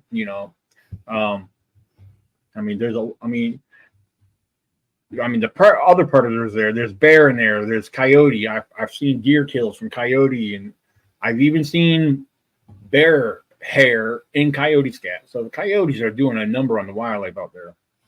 So, and I have reason to believe that there are red wolves in that particular area. There's red wolves. I have pictures of red wolves east of the area, on the far east of the Shenandoah Valley. But what I seen one day, 8 o'clock in the morning, right outside of my camp, I seen this deer jolting across the road. A few short seconds later, this large canine running right behind it. It was very large. It was too large to be a coyote. And when I looked at it, and I compared what I've seen with the picture of the red wolf, that I got a picture of a red wolf with a guy holding it up. He shot it down because it was getting into his livestock. And again, that's over on the opposite side of the valley, just on the other side of the mountain. And with what I recall seeing on that and what I saw run across the road, I was like, that's got to be a red wolf. What else could that be, So, yeah, Maybe it wasn't. Maybe it was a very large coyote. It was if it was any big coyote, it was a coy wolf, because they have coyote and wolf combined. You know, I know they're common. Bootleg coyotes. Yeah. Yeah. Well, you said East Virginia. It could be a red wolf. They're over there. Yeah. Well, when I say east of the Shenandoah Valley, well, the Shenandoah Valley is very large, and we're surrounded by mountains either way you go. But be more specific, like east of the Blue Ridge. Where my research area is, it's more towards West Virginia.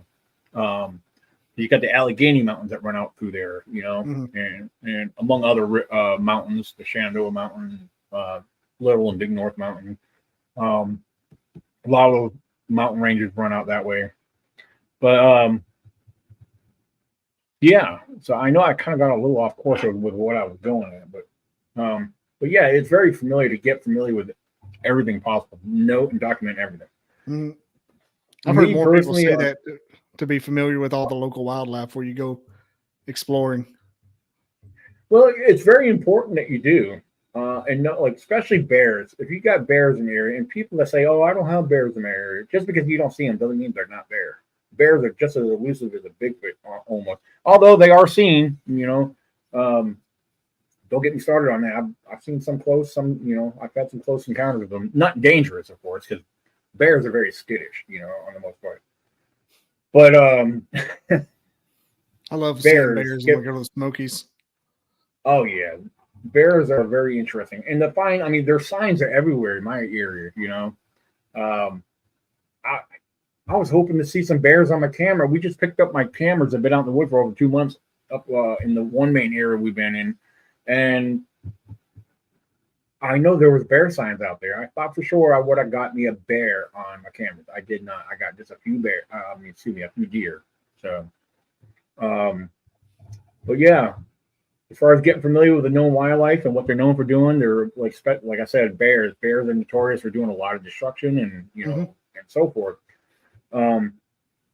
That's that quote I like to say. I share it. You can find it's right on my Facebook. Learn and know what is known before seeking the unknown. You got to get familiar with what's known, because everybody that goes out in the woods, and I'm going to tell you, I've learned that there's people.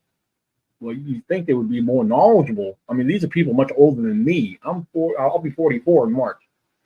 There's grown men in their 50s and 60s that've been hunting all their life, and they think they know things. Well, from my observation, some of these guys don't know any better, because and when I say this, these are people that are involved with Bigfoot. When they go out in the woods, every broken tree they find, or every pushed over tree they find, is Bigfoot. Well, there's other. Gang.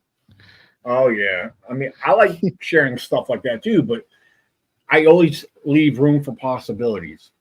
Is Bigfoot building this? Hey, that's a possibility. Or did Bigfoot break this? That's a possibility. But Bigfoot should be our last consideration. We have so many other species. Bears are notorious for breaking trees.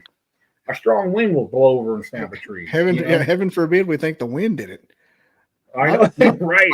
My problem with it is, I was on the forestry team in high school, and I grew up in the woods, and so whenever I first started into this world, and I'd get sent a picture of a damn tree, I'm like, what the hell is this?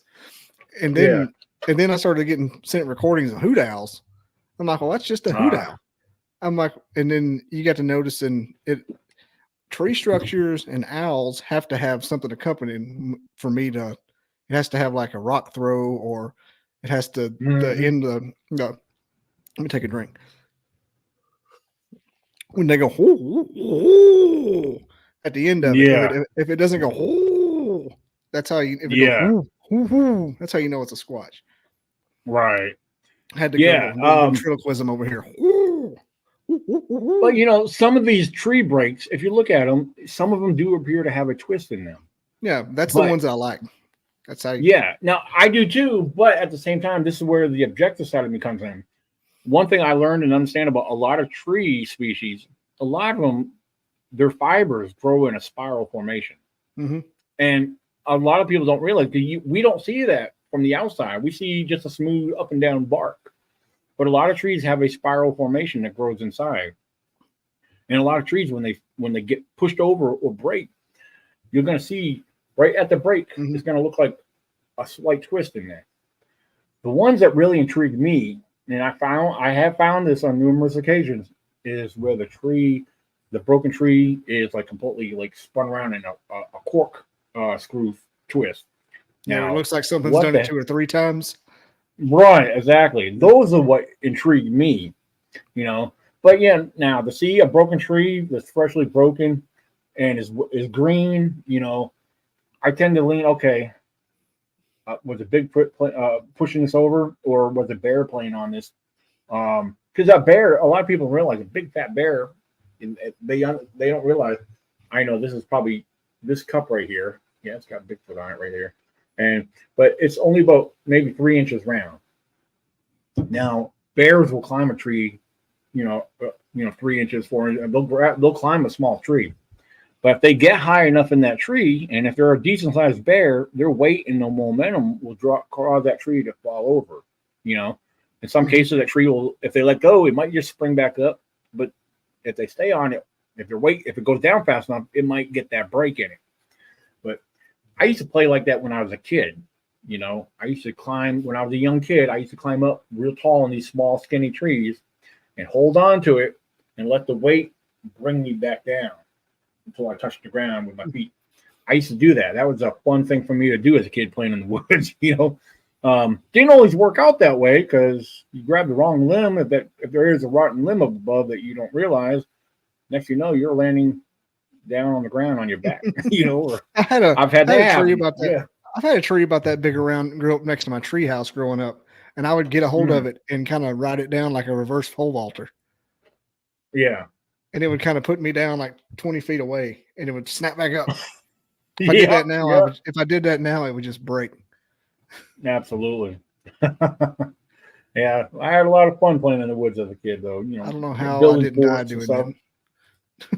Yeah, I know the one time I can recall falling out of a tree, and like I said, I was pretty, I don't know, a good 20-something feet up. But I remember I was small, but when I grabbed that limb, I was actually using the limb to pull myself up, not using my feet to step up on another limb. Sometimes I used to grab and just pull myself up.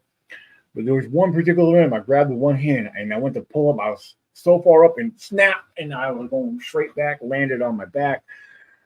I was on the ground for a little bit. I never got, it didn't knock me out, but it knocked the wind out of me. I was like, oh, for a second, I thought, oh no, I didn't think I was going to be able to move, but I was like, oh. Thought you were paralyzed? Yeah, for a second, because the way it knocked the wind out of me. But yeah, I mean, I was able to get up from it, so. I remember the first time I got the wind knocked out of me, I thought it was over. So I'm dead. This is what death is. Right. Yeah. So, yeah, I mean, go ahead. No, it was stupid. I tried to jump off a couch onto a mattress on the floor during a sleepover, like Godzilla jumped into the water.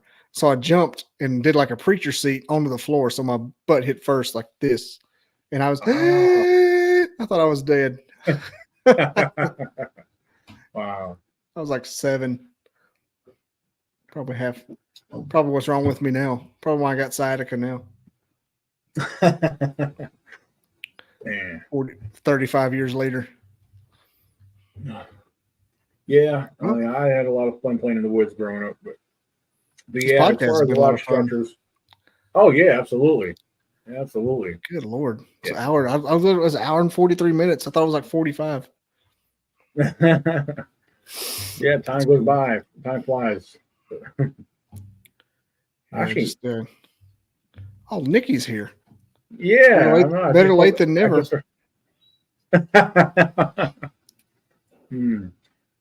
Absolutely. Nothing. We're Nikki. just talking squatch.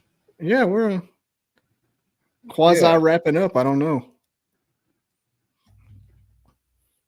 She said, oops. I need to get back on Nikki's show. It's been a while. That's a fun one to do. I wish it lasted longer than an hour. Wait, I think it it was- lasts longer than an hour. I just had to leave. Never mind. I think it was last week she had me on. Yeah, I think it was last week. We had a fun podcast there going over our. She had we were going over different things. A lot of it had to do with feral children and feral people. That was very interesting. Yeah, that was a lot of fun. That's terrifying. Like black-eyed Yeah. children. Oh yes, them too. Yeah, Like how in the world? yeah, The feral kids and the Smokies. yeah. Misidentified and feral children. Yeah, yeah. That was a good podcast. A lot of people don't know that Jodie Foster was a feral child Really? on that movie Nail. Oh, on Nell. Yeah, I was gonna wait a minute. Nail? Remember Nail? Yeah, Chickabay, I rem- Chickabay. yeah, yeah. That was good. And then, yeah, when they brought her in, and yeah, they civilized her and taught her to speak. So yeah. I don't know how that movie's Yeah. not like I don't know how that movie's not more famous than it is, because that's like a icon core memory in my mind the first time I saw it. Yeah, they need to either do another one similar to that, or that was good. They need to make one about. Yeah, I think they should make one about more of a feral wild child or something. Or it doesn't have to be a big. It could be a feral adult, someone that grew up that way.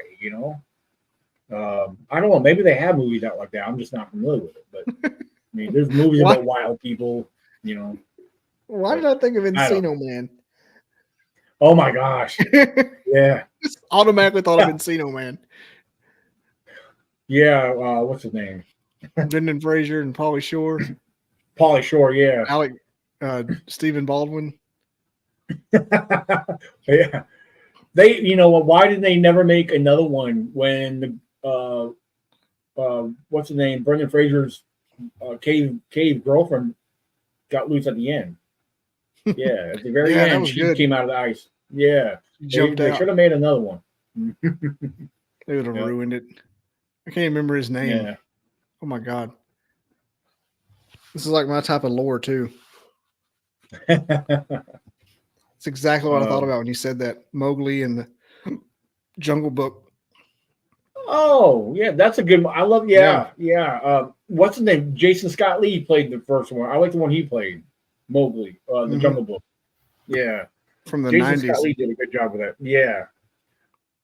Yeah, they did the other one, the new remake of a little boy and all the animals they made all the animals talk and everything.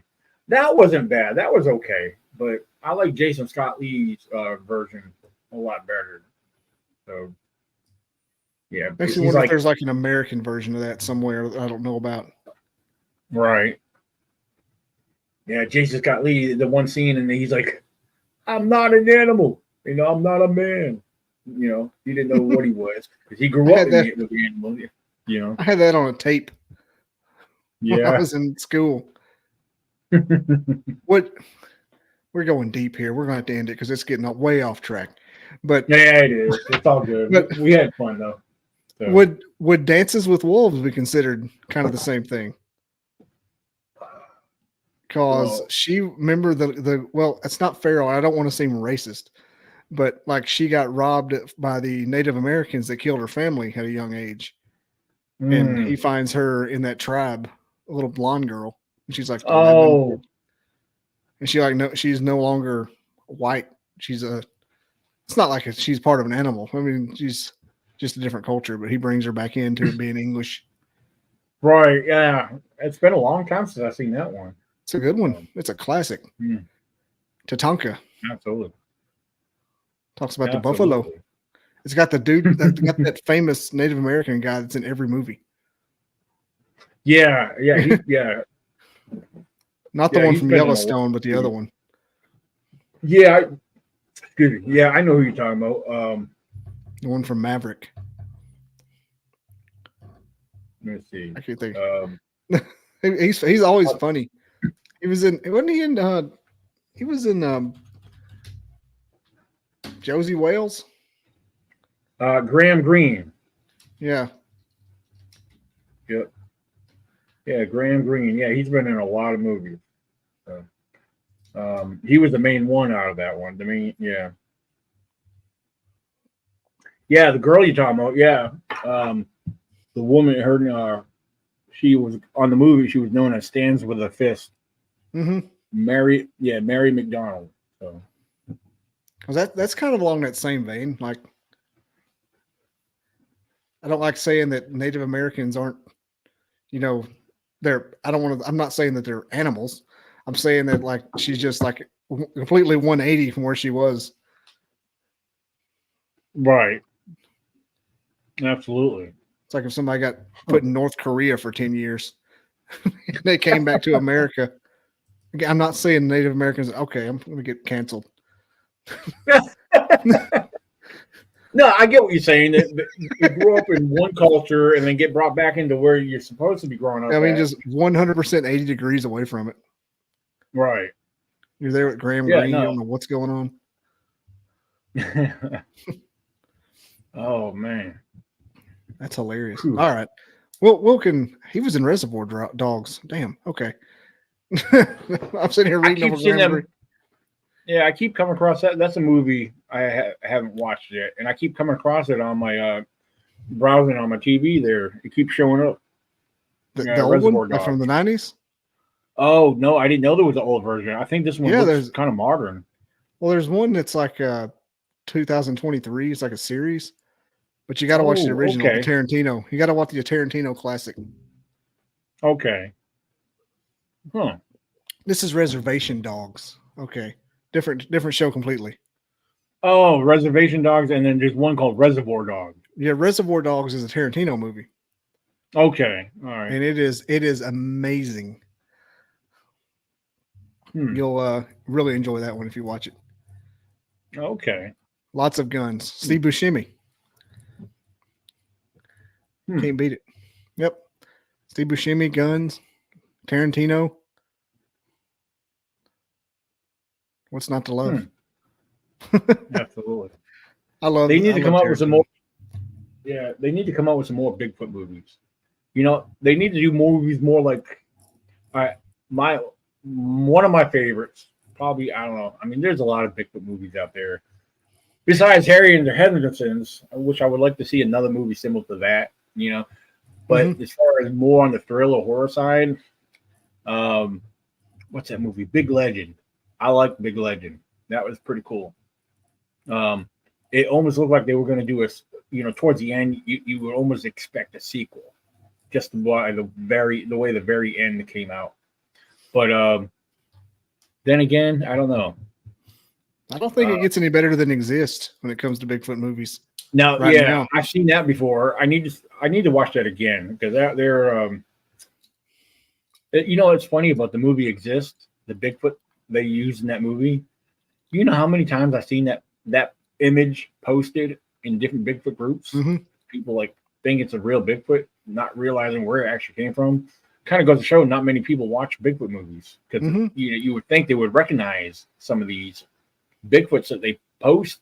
You know, I know a lot of these Bigfoot believer groups. There's a few different Bigfoot believer groups. Some of them have big time members in them, but a lot of them have these non-believers that will post crap in there for the non. Trying to discredit it. That or trying to pull fast ones on them. You know, and some people, very few, recognize something, but most of the people just are gullible and fall for everything that's put out there. You know, but a lot of people don't believe in research. You know, looking stuff up for themselves. You know, there is apps on there, reverse image apps. You know. Sometimes it takes a while, but you'll find something, you know. But it is what it is. Or in some cases, if I can't find something, I go to Nikki. Nikki is like she does a lot of in-depth research. She could find out in the where coalition something came from. Well, she's good at what she does. I'm just kidding. I'm just kidding. I'm pretty sure she's not. I had the director of Exist on. That was an amazing show. Eduardo Sanchez. Oh, okay. I don't know. He did Exist and he did Blair Witch Project. I had him on my podcast. I reached out to him like, dude, we got to talk about this. Right. Yeah, that movie exists from what I recall seeing of it. Of course, the time I watched it, I was down at my buddy Tracy Arnold's house, and keep in mind he lives down out in, well, he's on the outskirts of town in the boonies, and of course it was nighttime when he said, "Hey, we're gonna watch this movie. It's called Exist." I was like, "Oh, okay, I've Ooh. heard of it. I was familiar with it." Of course, him living in a trailer out in the woods, I was like, "This should I be." bet that was a little. I bet that was a rush. Oh my gosh, you have no idea. I was like, That movie. That and movie never lets up. I don't get scared easily, but I was like feeling the thrill of the movie. So, like at one point I was like, Tracy, can we close your curtains? Can we turn the lights off? Can we get in the basement? No, let's not get in the basement. There's no basement in that trailer. One of the reasons I had him on, one of like my sub points, was to ask him about the Patterson Gimlin suit, and he showed out. That was a whole clip I clipped from that thing, talking about the technology of suits and everything. He goes, we had a budget for Exist, and we just had, and our Bigfoot looked like some guy that lived in a trailer. Wow. He said it looked like a crackhead. But I think he did. I think he did pay attention because it had chiclet teeth. The Exist one did. Like that's the one thing you see. It's the one thing you see constantly across the board is chiclet teeth. Right. He said that suit just disintegrated too. It was so the way it was put together. Really? It was wow. Was that cheap of a suit?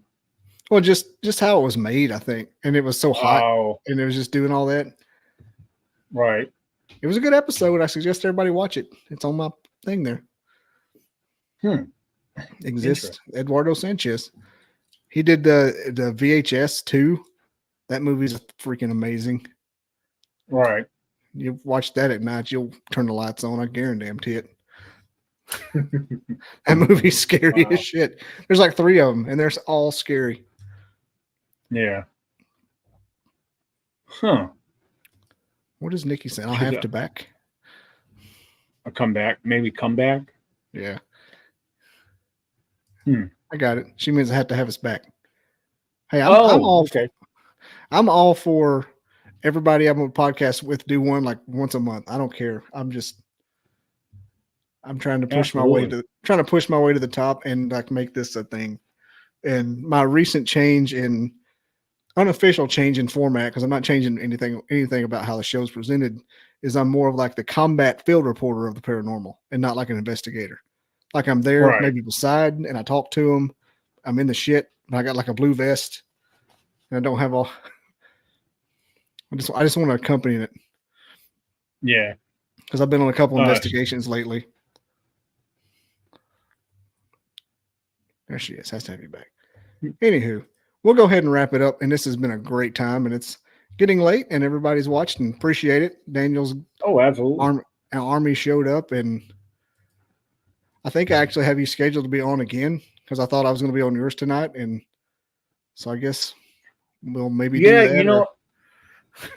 Because we had this already scheduled to do this, and I had a message from a buddy of mine, and I totally forgot about it. I usually write things down in my book right here, and he had said, he said, what? Because we were going to do a phone interview. I was going to do a phone record interview for him because his wife I was going to interview his wife, and I was like, oh crap. I said, I double booked. And I was like, well, we'll have to reschedule. I told him, I said, I'm already scheduled to be on a podcast tonight. So we'll have to figure something out. Because I give that option to people because there's some people that don't want their faces on here. They don't mind speaking about it and sharing about it, but they don't want to be seen.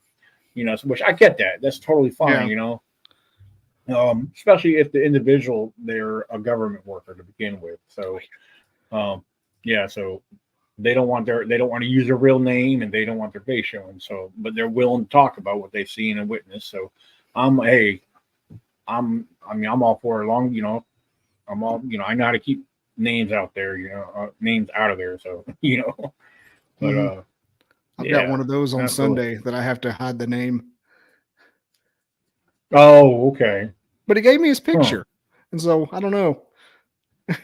All right. Wow. Guess we'll roll with it. Yeah. Because I've spoken to eyewitnesses, like, hey, look, if I come to your, in interview you at your site of where you've had your activity or your sighting, I would love to do an interview with you on camera. And I said, when I do my editing, I said, if you don't want your face showing, I could blur you out, then. And for example, there's one guy said, well, hey, I don't know, I might be willing to do it. He said, it sounds like it'll be fun. I said, yeah, of course it is. I said, no one's gonna recognize you. I said, my viewers, I don't think your neighbors are gonna, surprisingly just go out of the blue and look up Bigfoot stuff, but but it is know. whatever. It's on the internet forever. That's true. Yeah, that's true. Yeah. Because what I do when I interview somebody, when I interview somebody on my podcast or like here on YouTube or whatever, after it's done, like I use StreamYard like you do, and I'll download the audio version of it when I'm done, and I put that on my online radio program. Like I have ECBRO Bigfoot Radio, so if people want to listen to a podcast, without the like, especially if you're driving, you can listen to Spotify. I mean, I got iHeartRadio, Pandora, and my podcast can be heard on any platform, almost any platform that's out there. Because it started off on only so many, and then I have applied to a couple others, and then it gets branched out on its own to other ones, which I say, it's cool, So yeah, I don't know how that happens. Mine is on like a bunch. I didn't put it on there. Yeah, it branches out. Like, I started off doing my online through Anchor. Yeah, I do Anchor. Now it's Spotify. Right. Spotify always owned it, but now, mine's the same thing. It's owned by Spotify. But, yeah, they do that. They actually branch out to other ones. It takes a little while, but, yeah, the more you have it, the more it branches out. But, like, iHeartRadio and Pandora, I think I had to sign up for those ones. Those are the ones you got to put the code out to those. Yeah, exactly. That's what I did. And it registered on them. So I'm okay with it. But, yeah. So, yeah, the more it puts out there, I mean, and here's the other thing. I don't know how yours work. I don't know how mine ain't monetized. They used to be, but when they stopped, you got to go under some other platform to do something. I looked into it. I said, I don't know, it seems too hard. I don't know. I just can't figure that part out. I'm not after that kind of monetization anyway. I'm not even going to look into it. Yeah, which mine's not. Like, yeah. Like now, my YouTube channel, mine is monetized, but I don't have enough views to make anything off of it. To be honest, it's $20 a month. Yeah. Oh no, to do it on YouTube, to have your YouTube channel, it shouldn't cost you nothing. It just you get like $20 a month, and then like every few months you get $100 check. Oh yeah, right. Okay, I see what you're saying. Yeah, right. Yeah, that's basically how it is. Yeah. Now there's YouTube channels out there. A lot of these. They got thousands. You got to have so many views daily to really make anything decent. $1 for every 1,000 views you get. Yeah. So it's like the rule of thumb.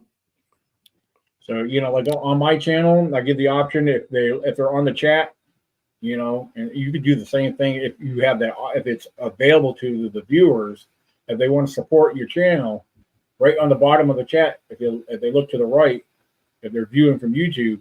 There's a super chat. Yeah, so feel free to, for anyone watching, if you want to support, Bobby here, just hit that super chat. Send them some money. I'll probably be there in about 6 weeks to have that. I'm about 6 weeks away from a super chat. Oh, okay. Yeah, I think your whole channel's got to have so many total views. Yeah. I forget what all that is. I haven't had to look into that in a while. But I'm about there. I'm catching my stride here lately, and it's getting kind of real, and I'm okay with it. I'm ready to do it. Right. All right, folks. Thanks everyone for watching. We're going to wrap it up. And this has been Daniel, not Benoit, Benoit, ECBROfounder.com. The link is in the description. Thanks again for being on, Daniel. We're going to close it out. Absolutely. Thank you. See you, everybody. Guys, keep it squatchy. BobbyDizzle.com. Like, comment, subscribe. Squatch out. I never didn't believe in Bigfoot. I never believed in it. I didn't believe in it. I never gave it any thought. They kept wood knocking back and forth to each other, and it was in a pattern.